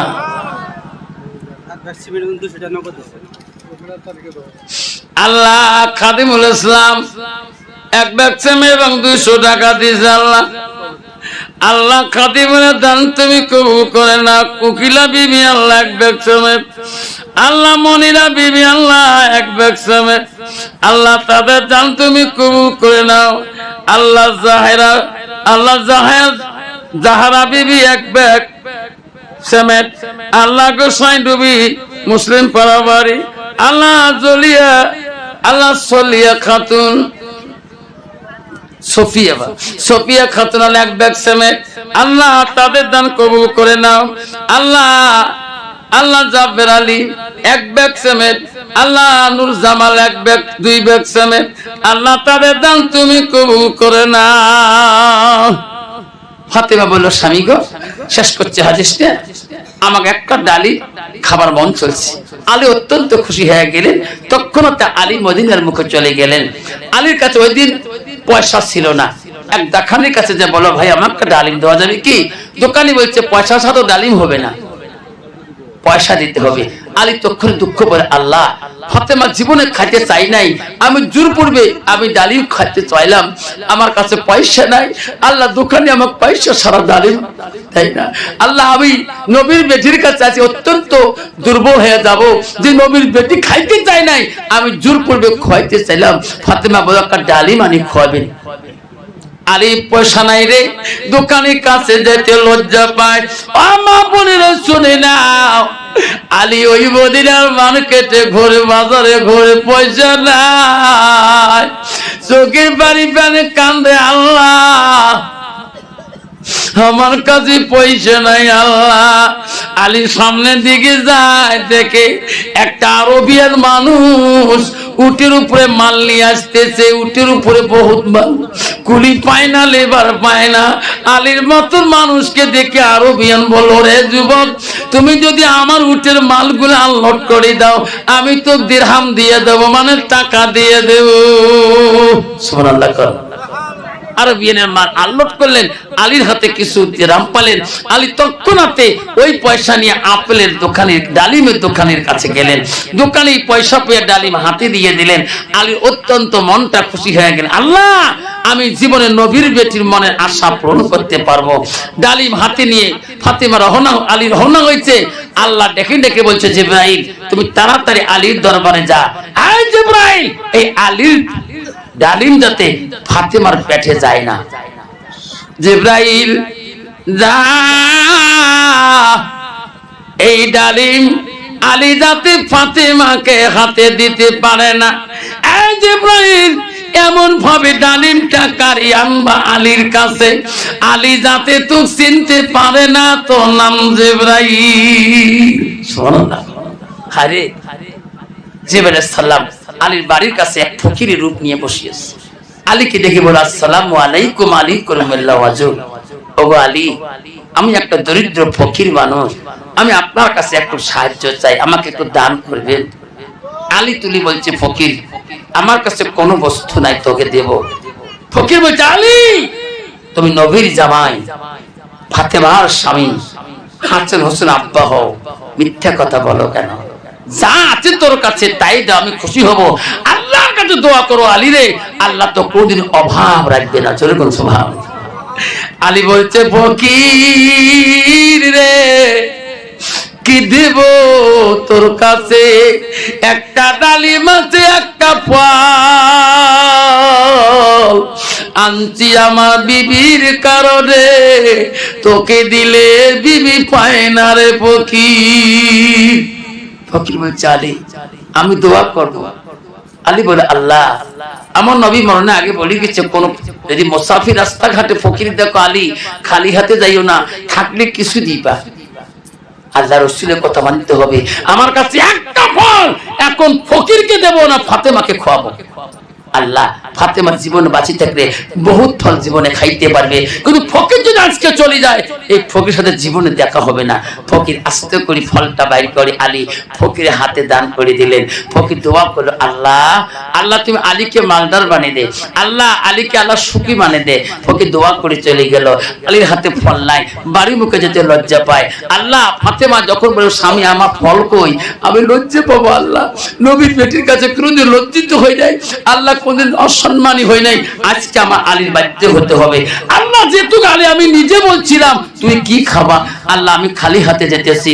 ফাতেমার ঘরের কাছাকাছি যেতে যেতে ফাতেমার চিন্তা আলী করে, কোন বা কথা আমাকে কিবা কয়া ফেলায়। আলী যখন ঘরের দরজায় গেছে, আলীকে সালাম দিয়ে ফাতেমা মুস্কি দিয়ে বলছে, স্বামী আসো ঘরের ভিতরে। জোরে বল সুবহানাল্লাহ।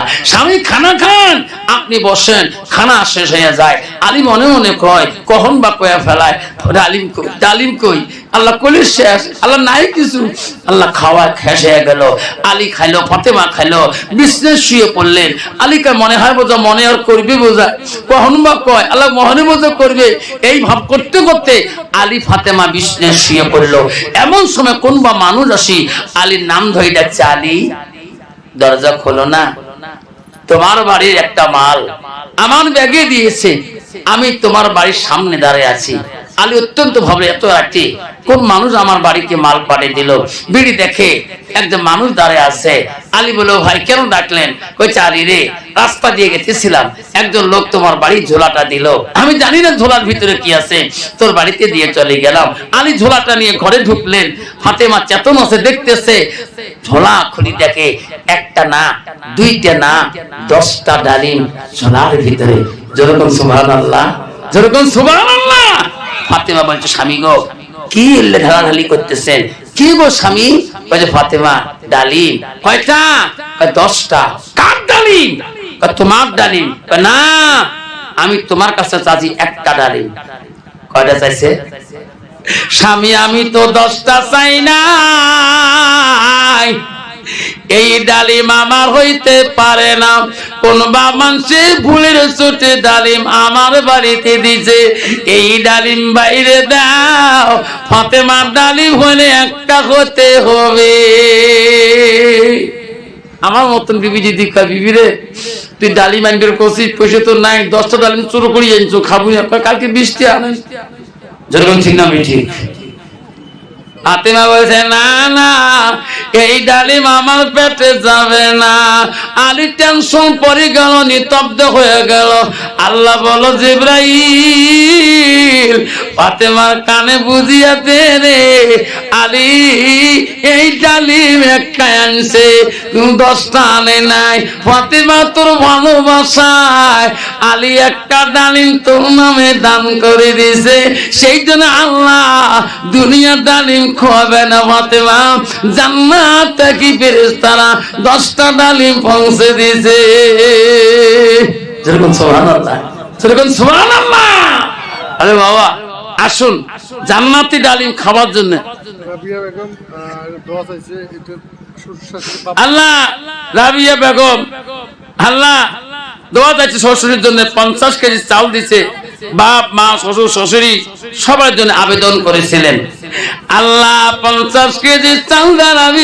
আল্লাহ আল্লাহ বাপ মা শ্বশুর শাশুড়ির জন্য দোয়ার আবেদন করছে। আল্লাহ তাদের দোয়া তুমি কবুল করে নাও। আল্লাহ রাবিয়া বেগমের মা বাবা শ্বশুর শাশুড়িকে আল্লাহ তুমি মাফ করে দাও। যাও বাবা, একটা ডালিম দান করে 10টা ডালিম পাওয়া যায়, তাহলে 1 বছর সিমেন্ট দান করলে কয় বছর সিমেন্ট পাওয়া যাবে? 10 ব্যাগ সিমেন্ট। ঠিক না ঠিক? আসুন যদি 1 বস্তা করে সিমেন্ট সবাই 50টা লিখে দিয়ে যাই, 50 ব্যাগ সিমেন্ট হয়ে যাবে। এই এত বড় ঘর, 55 ফুট ঘর, কোনদিন আটক হবে না। ধাপ ধাপ করে যদি একটা বাবা যদি 1 ব্যাগ করে সিমেন্ট লিখে দিয়ে যায়, যাবার কালে এক বাবা কত বাপ? 1000। কি নাম শোনা? আল্লাহ মইনুল হক নামটা এত সুন্দর নাম। বাবার নামে নগদ 1000 টাকা। দেখতে মাওলা তাকাইয়া দোয়া করার আগে আগে মইনুল হক 1000 টাকা দেয়। বাপটারও দোয়ারও লাগিয়া মেরে মাওলা কবুল করিয়া। নাই থাকবে 1000 টাকা দিল মইনুল হক। হুজুর বাবার জন্য দোয়া করি, সেই জন্য বাপ দোয়া করি। যাবার কালে 1 ব্যাগ সিমেন্ট দিবেন, দোয়া করি এক্ষণে 1300 টাকা হয়েছে। বাবা 1 ব্যাগ সিমেন্ট যাই দিবেন। আল্লাহ আর 2 মিনিট টাইম আছে, 1টা বাজে দোয়া করেন বাবা। যাক বাবা আমার এলে থাক। আল্লাহ আমিরুন বেমা আল্লাহ 1 ব্যাগ সিমেন্ট। আল্লাহ নামটি হলো আমিরুন বেমা। দেখতে বলা তাকাইয়া 1 ব্যাগ সিমেন্ট দিছে মাওলা মাদ্রাসারও লাগিয়া। নামটি হলো তহিমা, তহিমা বিবি। দেখতে মাওলা তাকাইয়া 1 ব্যাগ সিমেন্ট দিছে মাওলা মাদ্রাসারও লাগিয়া। নামটি হলো মাঝম আলী। আল্লাহ দেখতে মাওলা তাকাইয়া 1 ব্যাগ সিমেন্ট দিছে মাওলা নবীর ঘরে লাগিয়া। আল্লাহ নামটি হলো জোয়ারা বিবি। দেখতে মাওলা তাকাইয়া দানের বদলে মাওলা বানাইয়া ইমানদার। নামটি হলো শরীফুল।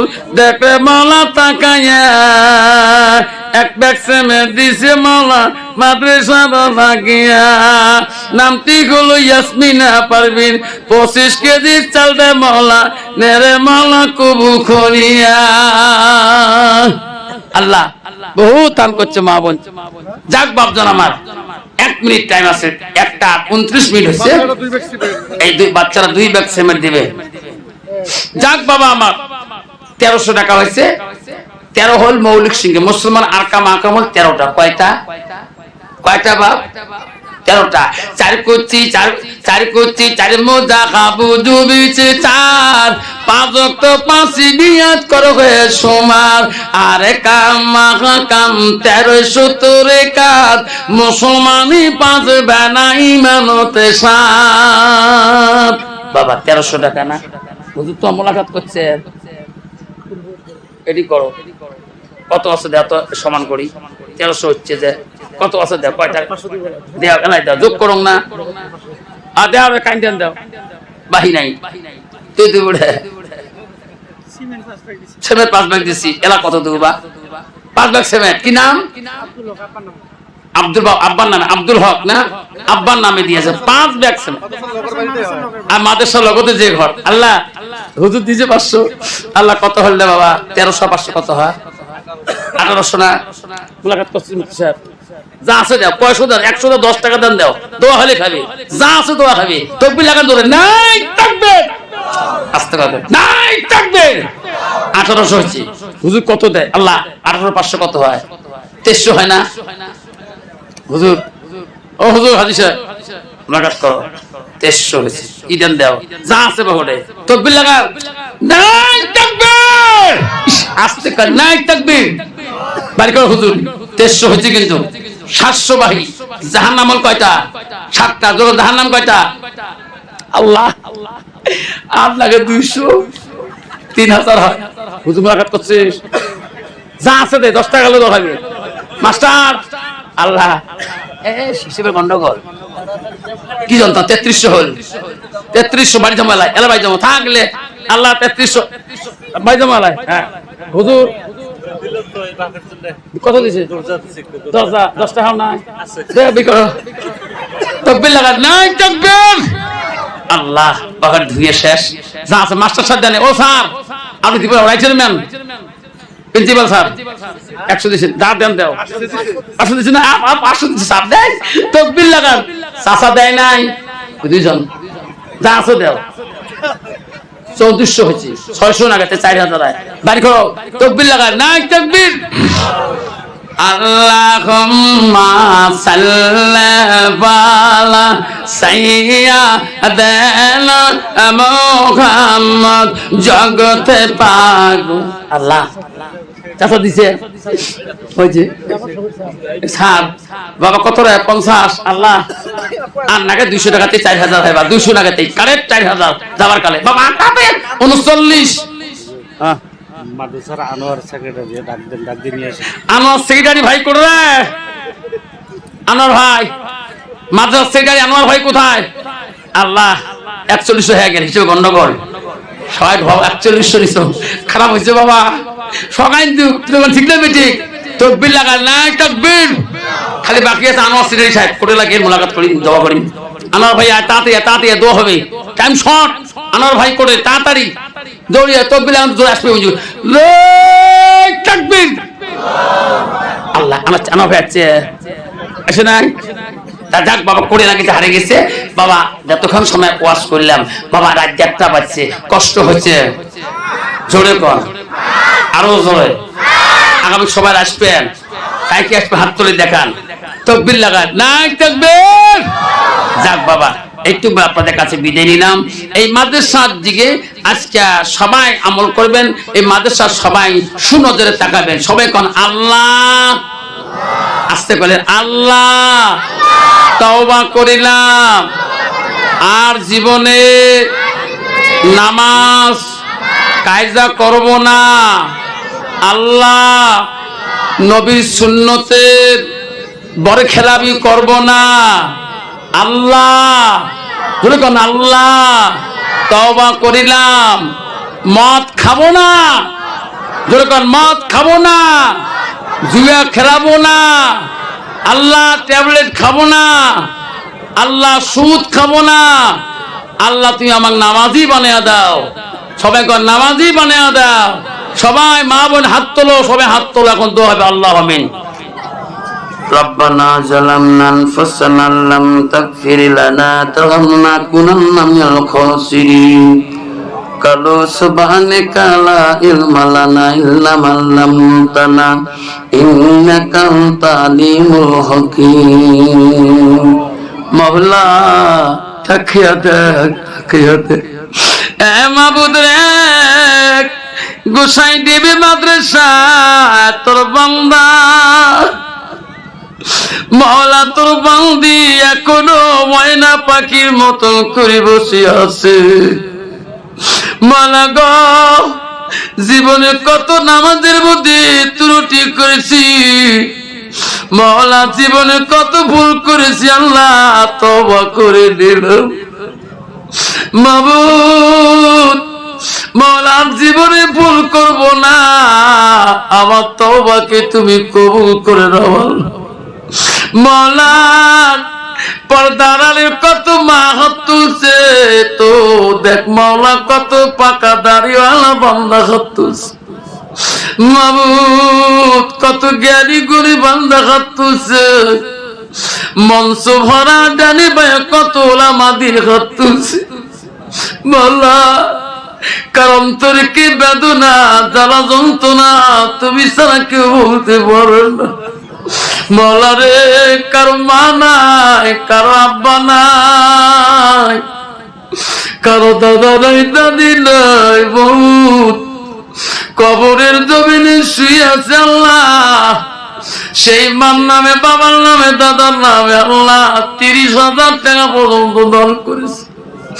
আল্লাহ 20,000 দিয়েছে, 10,000 দিয়েছে, আল্লাহ 5,000, আল্লাহ গো 1,000, 2,000, 2,500, 10-20 টাকা দিয়েছে। মাওলা তোর বান্দা বান্দি খুশি বলে আল্লাহ এই মাদ্রাসাতে দান করেছে। আল্লাহ টাকা দিয়ে শেষ করে নাই, সিমেন্ট দিয়েছে, আল্লাহ ইট দিয়েছে, বালা দিয়েছে। আল্লাহ এই মাদ্রাসার জন্য আল্লাহ সব কিছু দান করলো। আল্লাহ বাচ্চাদের হোস্টেলের জন্য 1 ব্যাগ করে চালও দিয়েছে। মাওলা তাকে দেখ, পর্দার আড়ালের মধ্যে কত মা আমার জননী হাত তুলছে, কত মা যে দান করছে। আল্লাহ আল্লাহ আজকে গোসাই দেবী কুকিলা পাড়া, কেন্দ্র পাড়া, আল্লাহ চিতলা এলাকা, আল্লাহ মহলার এলাকার সমস্ত মা বোন গুলোকে আল্লাহ তুমি মাফ করে দাও। মাবুদ এতদিন মা বোনেরা বোঝে নাই, ভুল করেছে। আল্লাহ আজকে কাজ দিলে তওবা করলো। আল্লাহ আল্লাহ এলাকার মা বোন গুলোকে আল্লাহ তুমি ক্ষমা করে দাও। আল্লাহ মা বোন গুলোকে 5 ওয়াক্ত নামাজি বানিয়ে দাও। আল্লাহ মা বোন গুলোকে আল্লাহ পর্দা নিশি বানিয়ে দাও। আল্লাহ মা বোন গুলোকে স্বামী ভক্ত বানিয়ে দাও। আল্লাহ মাওলা মা বোনেরা বড় দয়ালু, বহু দূর দূর থেকে আসিয়েছে। আল্লাহ কত মা বোন আছে স্বামী নাই, গভীর রাত্রে স্বামীর কবর দেখি দেখি কান্দে, সকাল সকাল দেখি কান্দে, রাত্রি স্বামীর কবর দেখি কান্দে। আল্লাহ সেই স্বামীর জন্য দান করছে। আল্লাহ কত মা বোন আছে, মা নাই, বাবা নাই, শ্বশুর শাশুড়ি নাই, আল্লাহ তাদের জন্য দান করছে। আল্লাহ তাদের দানগুলো তুমি কবুল মঞ্জুর করে না। মাওলা এই গোসাই দেবী মাদ্রাসা আল্লাহ কর্মবিন্দু, আল্লাহ মাদ্রাসার কমিটি সেক্রেটারি প্রেসিডেন্ট, আল্লাহ জলসা কমিটির প্রেসিডেন্ট সেক্রেটারি, আল্লাহ যত বান্দা খাত তুলছে। আল্লাহ আল্লাহ এই মাদ্রাসার উস্তাদরা কতটা কষ্ট করে। আল্লাহ রাতকে রাত মনে করো না, দিনকে দিন মনে করে না। আল্লাহ সাধারণ হাদিয়ার জন্য বাচ্চাগুলোকে নিশারাতে ডাকে দেয়। আল্লাহ নিজের বাচ্চা মনে করি মাদ্রাসা আলেম বানায়। আল্লাহ আল্লাহ মাদ্রাসা উস্তাদের মেহনত তুমি কবুল করে নে। আল্লাহ মাওলা বহু দূর থেকে দেখি কালেকশন আনি বাচ্চাদেরকে শিক্ষা দেয়। আল্লাহ মাদ্রাসার কমিটির মেহনত তুমি কবুল করে নাও। আল্লাহ মাদ্রাসার জন্য যারা যারা দান করছে আল্লাহ আল্লাহ তাদেরও দান তুমি কবুল করে নাও। আল্লাহ ঘর বানার জন্য আল্লাহ কমিটিরা আশা করছে। আল্লাহ এই ঘরকে তুমি দুতলা বিল্ডিং বানিয়ে দে আল্লাহ। আল্লাহ মঞ্চের মধ্যে তাকে দাও, কারো মা নাই, কারো মা নাই। আল্লাহ মার কবর দেখলে মার কথা মনে হয়, আল্লাহ আব্বার কবর দেখলে আব্বার কথা মনে হয়। আল্লাহ কত মা বাবা হারা সন্তান হাত তুলছে আল্লাহ। আল্লাহ আমার নামে দাদার নামে দাদির নামে দান করেছে আল্লাহ, তাদের দান করে তুমি কবুল করে নে আল্লাহ। বলারে আগামী বছর সভা করবে ওয়াদা তোর বান্দা দিয়ে চাউল 50 কেজি করি 25 কেজি করি তাবারকের চাল ওয়াদা দিল আল্লাহ। ভাই ছোট ভাইকে নিয়ে আল্লাহ বহু দূরে যাবে, চেন্নাই হোক বাঙ্গালোর হোক আল্লাহ, হাটের বেমার আল্লাহ, সেই সাইডে হাটের বেমার আল্লাহ। আশরাফুল ওয়াদা করেছে আল্লাহ আগামীতে তাবারকের যত মাংস হবে আল্লাহ উনি দান করে দেবে আল্লাহ। তার ভাইকে কঠিন বেমাতে আল্লাহ তুমি সেবা দিও আল্লাহ। আজকে সবাই আল্লাহ তার হাত তুমি পছন্দ করো আল্লাহ, তার হাত রসিলে করি আল্লাহ। আজকে গোসাইন দেবীর দ্বিতীয় বাৎসরিক সভা তুমি কবুল করে না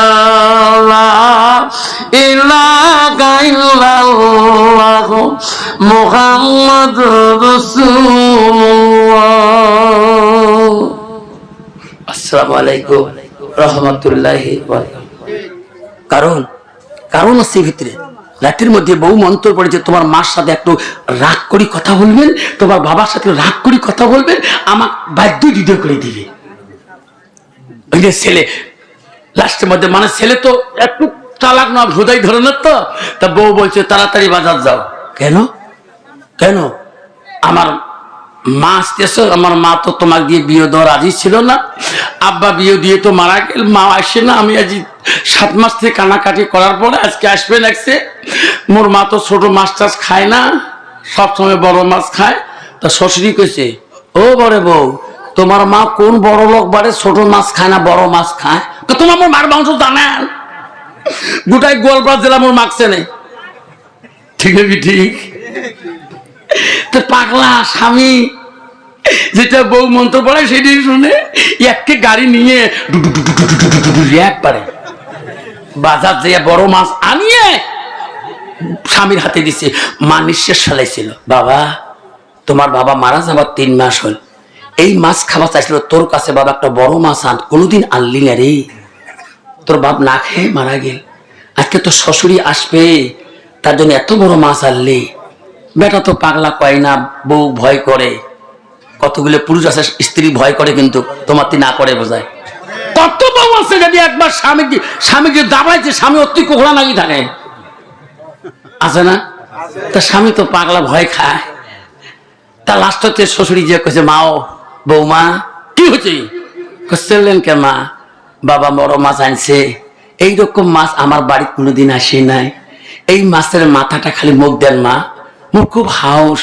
আর তোমার মা পিস গুলি আছে না, সব পিস ফেসু শোক দেন, খালি মাথাটা মুখ দেন। হ্যাঁ মাথা তোমাক দেন, তোমার হে মাথা দেন। তাও কইছে বউ মাও খেয়াল রাখেন মা, তোমার মা আসলে একসাথে ভাত খাবো না, তোমার মা চোখ গুলে দিবেন, খালি মাথাটা দিবেন। হ্যাঁ দেন না, সব বিয়ে নিয়ে আসি গেছে, নেয়া বিয়ে নি, বহুদিন পরে বিয়ে নি মোলাকাত, বহু মিষ্টি মাছটানি খাওয়া দাওয়া। লাস্টে কয় বউ খেলা আছে তো, যেই মাছের তসলার মধ্যে তেলানি দিছে, তস বুড়ি কয় বউ খেলা আছে তো, কি কইছ? উত্তর দেয় না। স্বামী ওই রুম থেকে থাই করে, ইয়ের মার কথা শুনি আমি মা জানলুম, আর মোর মাও ডাকে আছে বউ খেয়াল আছে তো, এইটা উত্তর না দেয়, সত্যি ইয়ের ভরে যান নাকি? মই দৌড়িতে পাকে যাই শোন তো কি তোর মা আছে, তা কি হয়েছে? মোর মাও তো ডাক পাইছে বউ খেয়াল আছে তো, উত্তর দিয়ে পাসনি। হ্যাঁ বউ খেয়াল আছে, হ্যাঁ মা খেয়াল আছে, উত্তর দিস না কে?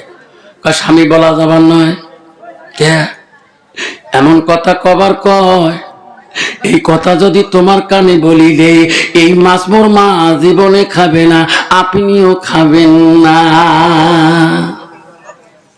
স্বামী গো এলাই বলা যাবে না গো, মোর মা জীবনে প্রথম আসছে, খানা পিনে হয়ে যাবে, মোর মা ঘুমাবে, তোমার মা ঘুমাবে, আমরা দুইজন আমার রুমে থাকি, তোমার কানে কানে বলবো তোমার মাঝে কি কয়। ও স্বামী লজ্জাতে আমি মরিয়ে যাই, এই কথা মা থাকা অবস্থায় বলা যাবে না। স্বামী কইছে ঠিক আছে আর দরকার নাই। মা যখন খেয়া ঘুমাইলো, দুই বিয়েনি গল্প শুরু করলো। লাস্টের ছেলের মা গল্প করে মেয়ের মা ঘুম পারে নিমটো পায়, বিয়েনি ঘুম ধরছে, কলে হ্যাঁ বিয়েনি গো তোমার বড় লোক মানুষ, আমরা গরিব মানুষ, একসাথে না থাকি, গরিব মানুষের পা তোমার গাও লাগবে ভাই, তুমি ঠিক বিয়েনি ওই রুমে ভালো বিছনে আছে, ওই রুমে থাকো। ঠিক আছে ওই রুমে আমার একা থাকতে দাও। আরে ছেলের মা মেয়ের মাকে দামি বিছনা জায়গা দিলেন, মেয়ের মা কর বিয়েনি গো ঠান্ডা ঠান্ডা লাগে, দামি কাপড় আছে কি নেট সব, কই বিয়েনি তোমার জামাই আমার কাছে একটা দামি চাদর আনছে, কোনোদিন গায়ে দেই নাই, বেটির বাড়ি যেদিন যাব ওই দিন আশা করছি এই চাদরটা মাথার থেকে পা পর্যন্ত তোমাকে ঢাকি দেব, সুন্দর গরম গরম লাগবে। ওরে নতুন বিয়েনি মাথার থেকে পা পর্যন্ত ঢাকিয়ে দিল। আইরে বিয়েনি যখন নাকের গ্যাঙারি শুরু করলো, তোর স্বামী কয় ওই কতবেলা, তোর মা ঘুমাইছে, মোরো মাও নাকের গ্যাঙারি শুরু করছে। স্বামী এখন কব, কারণ তখন যে মা কল যে বউ খেলাছ, তো কি কথা রে, কথাটা মানে কি? স্বামী লজ্জা লাগে গো, মাথা রক্ত পায়ে উঠে তোর মারা কথা শুনি, এই বয়সে তোমার মা ডেলি আমাকে বলে আবার নিকে বসবে চায়, এই কথাটা মোর দ্বারা তোমার কবার কয় সত্য, ডেলি কয় বউ খেলাছ, তো দেখছেন কত টেকনিক্যাল, সত্যি কলে হ্যাঁ। স্বামী গো আপনি গ্রামের দয়ানি, আপনি গ্রামের মহৎ, আপনি একজন গ্রামের বিশ্বাস, আপনার মাও যদি এই বসে দিকে বসে তোমার গ্রামের মানুষ কেউ বিচারে ডাকবে না। কয় বিবির বুদ্ধি কি, কয় বুদ্ধি আছে, কয় কি তোমার মা এই রাত্রিতে বাড়ির থেকে শান্তি ফেলে দিতে হবে, কেমন করি স্বামী আমি বুদ্ধি দেই, আপনি একটা বস্তা আনেন আর একটা রশি আনেন, ওই ঘরে দরজায় দেয়া ঘরের লাইট অফ করে দিয়ে আপনি ভস করে দেয়া গালা চিবি ধরবেন, মুখটা বাঁধি দিবেন, গাড়ি নেবেন, আমি একটা কোদাল নেব, নদীর কিনারে পথে রাখবো, না হলে নদীতে এই বস্তা বস্তায় শততে ভাসে দেব। স্বামী তো পাগলা, বস্তা নিয়ে নিল, বিবি আস্তে আস্তে দরজার কাছে যায়, লাইট অফ করে দিল, বুড়িতে নেয়া চাদর দিয়ে ঘুমাইছে, ওটা শ্বশুরি না মালনি তো জানে না। লাস্টে ছেলে বলে, বিবি বলে এ বুড়ি নেয়া চাদর গায়ে দিয়ে ঘুমেছিস, চাদর সহ কানে মরে ধরলো, নেয়া চাদর সহ টুড়ি চিবি ধরিয়া বস্তা লোড করলো। বউ মুস্কি হাসে, রে পাগলা স্বামী, আমি যেটাই করি সেটাই করে, আমি যেটাই বলি সেটাই করে। আস্তে করে মাথায় নিল বোঝা করিয়া, হায় রে নদী কিনারে যায়, নদীতে ভাসিয়া দিবে গ। বেঈমান বিবি বলে স্বামী গ এই নদীতে ভাসি দিবেন না, 2 দিন পরে যদি ভাসি উঠে গো বস্তায় টস্তায়, গ্রামের লোক সাক্ষী প্রমাণে আমার 2 জন দোষী হয়ে যাব, আপনি আসামি হবেন আমিও আসামি হব, সারা বছর জেলের মধ্যে পচি মরব। স্বামীর দরকার নাই, বস্তা ঘাড়ে নাও, এই যে সামনে চর দেখা যায় মরুভূমির মতন চর, এই চরের মাঝখানে যায় পথে রাখবো, কোন মানুষ কবর বুড়ি চিহ্নিত করতে পারবে। পাগলা স্বামী রে ঘাড়ে করে নিল বস্তা, নিজের হাতে কোদাল দিয়ে খুঁড়বে, কয় স্বামী নিজে গর্ত করে রে বউ মুচকি মুচকি হাসে। আস্তে করি খাল যখন হয়ে গেল খলের মধ্যে পুঁতি ধুবে আল্লাহ নবীর কাছে একদম সামনে গিয়েছিল। নবী বলছে তুমি কান্দো কেন? ও গো নবী, আমি বড় পাপিষ্টি পাপ করেছি গো নবী। কি? আমি আমার নিজের জিন্দা মেয়েকে কবর দিয়েছি গো নবী। আমি পাপ করেছি গো নবী, আল্লাহ আমাকে মাফ করবে কি না? নবী বলছে রে যুবক, তুমি যে তোমার মেয়েকে কবর দিয়েছ, তোমাকে আব্বা কয় নাই, জিন্দাতে মাটি দিয়েছ, তোকে ডাকে না। কইছো গো নবী, আমার মেয়েটার নাম ছিল জামিলা, আমার জামিলা এবং আব্বু আব্বু করে ডাকছিল। আমার দাড়ি মুছি দিছিল, দাড়ির মাটি পর্যন্ত মুছি দিছিল। আমি মায়া করি নাই, আমি তোকে আমার জামিলাকে জিন্দাতে কবর দিস। নবী বলছে রে পাগল, আমি নবী কথা দিলাম রে আল্লাহ তোকে মাফ করবে না। এখন সেই দেশের বাদশা নাই, ওই আইনা চলবে না। এখন তুমি ইসলাম গ্রহণ করো, মেয়েকে শিক্ষা দাও, মেয়েকে তুমি বানাও, মেয়েকে ইলম শিখাও। আগে তুমি কলেমা পড়ে মুসলমান হয়ে যাও। যেরকম সুবহানাল্লাহ। যুবক কবর পাশে দিতেছে নিজের মা, মহিলাটা হাসতেছে। নিজে যখন খালে থই, মাটি যখন দেয়, মুসকি মুসকি হাসে। কোদালটা আস্তে করে হাত থেকে পড়ে গেল। বিবি বলছে চলো। বিবিরে কি করলাম? বিবি রে, তোর কথা মতে আমি মাটি দিলাম আমার মাথা। বাড়ি থেকে আসলে কোনো দিক থেকে আসলে মানা আমার আব্বু করি দেখে। বিবির সকালবেলা আমাকে আব্বু কবি রে, তুমি কি বুদ্ধি দিলা, আমার জিন্দা মাটা কবরে রাখলাম। বিবি বলে ও গো স্বামী পাগল, তোমার মার থেকে আমি 2 গুণ আদর করবো, বাড়ি চলো। যুবক বাড়ি আসে না রে, কাঁদে মা, কি করলাম মা? বিবির কথা মতে মা গো মা, আমি তোকে জিন্দাতে কবর দিয়ে দিলাম মা। যুবক কান্দে রে, মার মতন জননী এই জগতে পৃথিবীর কেউ নাই রে। বাড়ি আসিল, বিবি মুচকি হাসি দিয়ে ঘরে ঢুকলো। যুবক আর ঘরে যায় না, গোটায় আগুনাতে কান্দে, গোটা আগুনায় ধরপড় করে। মা কেউ কান্দিনি প্রসবে কালে, কেন্দিছিল শুধু আমার মা। মায়ের দিলে কেহ ব্যথা দিও না, রক্ত মাখা শরীর মা ডুবিয়েছিল ঘরে। মদিনায় পৌঁছে গেলেন। প্রথম দিন উট কুরবানি করলেন, দ্বিতীয় দিন দুম্বা কুরবানি করলেন। করতে করতে দুম্বা কুরবানি করতে করতে উট কুরবানি করতে করতে মাঝে মাঝে মার কথাটা মনে পড়ে যায়। আমার মা বলছে রে, মদিনার মায়া তুই আমাকে ভুলিস না। আব্দুল সামাদ আর কুরবানি করে না, ছুরিটা ব্যাগের মধ্যে ভরালেন, সঙ্গে সঙ্গে বেডিং পথ্য বাঁধিয়া বাড়ি মুখে রওনা হয়ে যায়।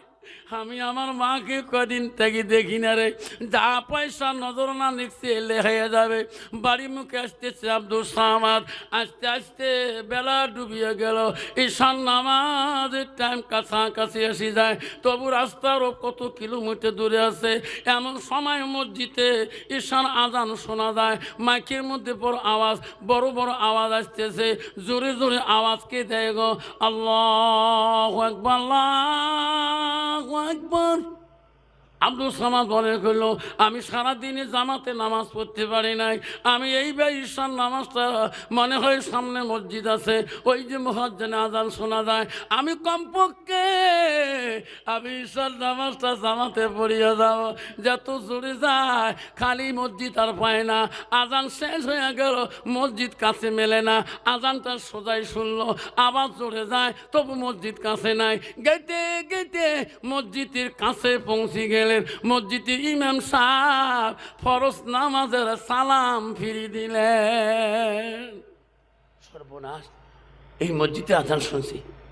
উনি মসজিদের বারান্দায় ঢুকলেন, বেরিং ভর্তু নিয়ে ইমাম সাহেব সালাম ফিরিয়ে দিলেন। জামাতে আর পড়তে পারলেন না, মনে আফসোস থাকি গেল।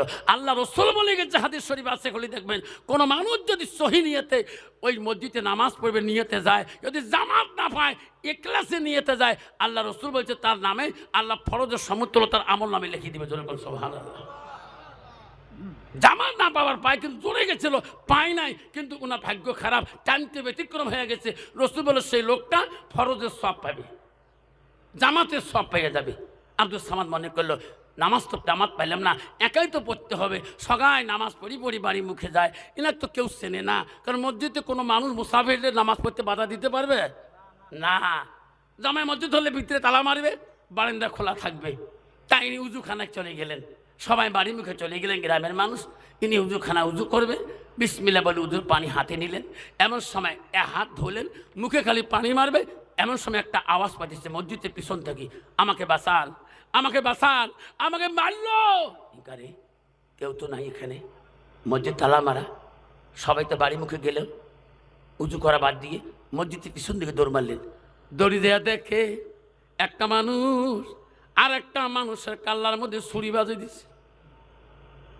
আব্দুল সামাদ ভাই, ভাই রে ভাই, ছুরি মারিস না রে ভাই, এই লোকটা জবাই করিস না রে ভাই, পাপ হবে, জাহান্নামে চলে যাবা, এই মানুষটা জিন্দাতে মারিস না।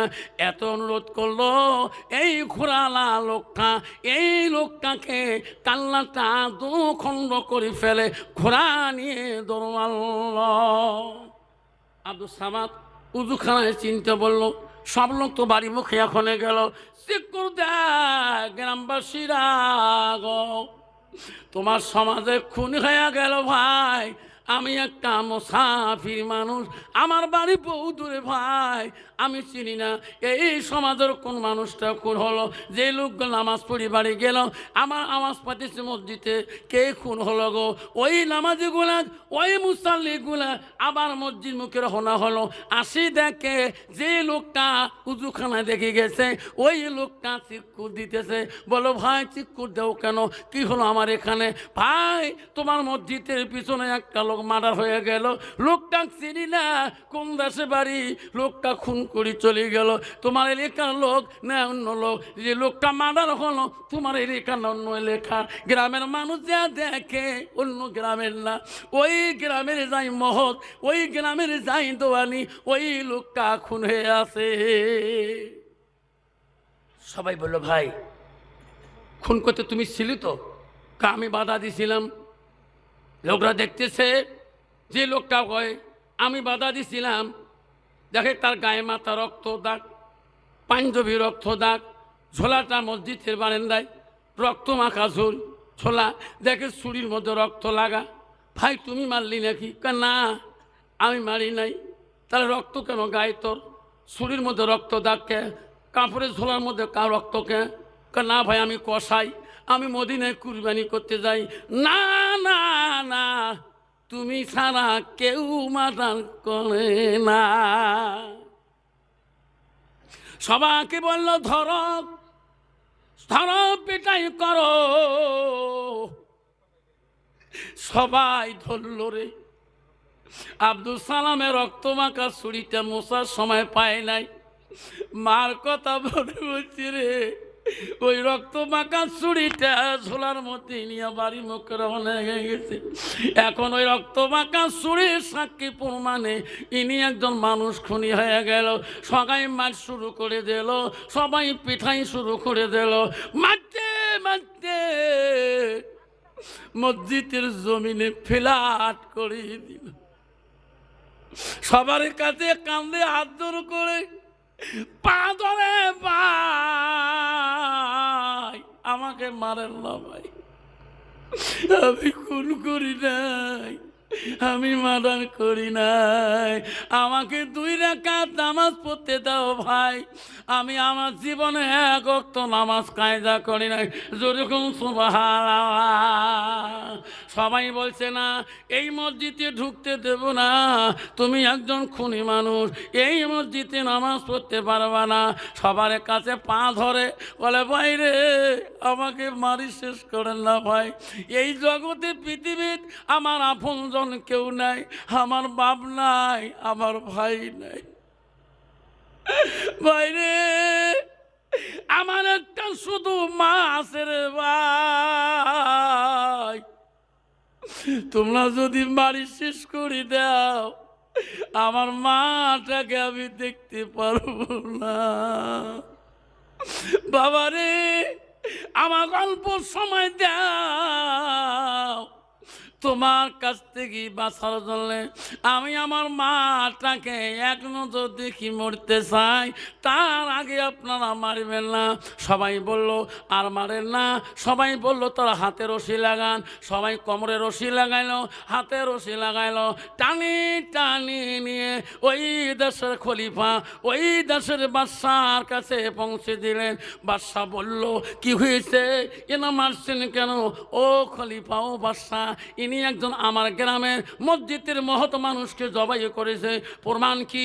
দেখো তার ছুরি আছে রক্ত মাখা, ঝোলা আছে রক্ত মাখা, গায়ে মাথায় রক্তর দাগ, আমরা মুসাল্লি নামাজি মানুষ, আমরা নিজে দেখিয়েছি। বাদশাহ বলে, জমিদার বলে, খলিফা বলে, আপনার যখন আল্লাহওয়ালা লোক, তোরা যখন দেখছেন আমি এইরকম নেই বিচারক, আল্লাহ নবী বলছে কাল কিয়ামতের ময়দানে 7 শ্রেণীর মানুষ আল্লাহর আরশের ছায়ার তলে থাকবে, তাতে 1 নম্বর হলো নেই বিচারক বাদশাহ। যেরকম সুবহানাল্লাহ। তাই ন্যায় বিচার করবে কন্ত বাবা, বর্তমান সমাজে কোনো ন্যায় বিচার আছে? যেরকম আছে টাকা যদি বিচার সেদি, মস্তান যদি ফয়সালা সেদি, ঠিক না ঠিক? বাবা টাকা যদি ফয়সালা সেদি, মস্তান যদি রায় সেদি, পার্টি সেদি, জয় সেদি, এই তো ন্যায় বিচার। ওই বাদশাহ ওই জমিদার ওই খলিফা বলল, কাজী বলল আমি ছাড়বো না, এনারা জন সাক্ষী আছেন, আসামিকে নিয়ে আমার লোকাবে কারাদণ্ডে রাখি দাও। বাদশাহ বড় নামাজি ছিলেন, আল্লাহওয়ালা ছিলেন, ঈশান নামাজ পড়া হয়ে গেল, বাদশাহ রায় দিয়ে দিল, কাজী রায় দিয়ে দিল, কতল বিল কতল, যারা কতল করে তার বিপরীত আমি রায় দিয়ে দিলাম, তাওকে কতল করা হবে। ফয়সালা হয়ে গেল। বাদশাহ বলল কাল সকালবেলা এই আসামিকে আমি নিজ হাতে জবাই করে দেবো। কারণ এই মসজিদে যখন মানুষকে খুন করতে যায় এই আসামি আমি কাজী আমি খলিফা রাখি না। সবাই খুশি হয়ে গেল, আমার বাদশা নেই বিচারক, আমার বাদশা যা রায় দেয় সেটা 10-এ মানি নেয়, আমরা মানি নিলাম। সবাই খুশি হয়ে গেল। ফজরের নামাজ বাদ এই যুবকের মৃত্যুদণ্ড হবে। ফজরের নামাজ হয়ে গেলাম, হাজার হাজার মানুষ বাদশার ন্যায় বিচার শুনবে।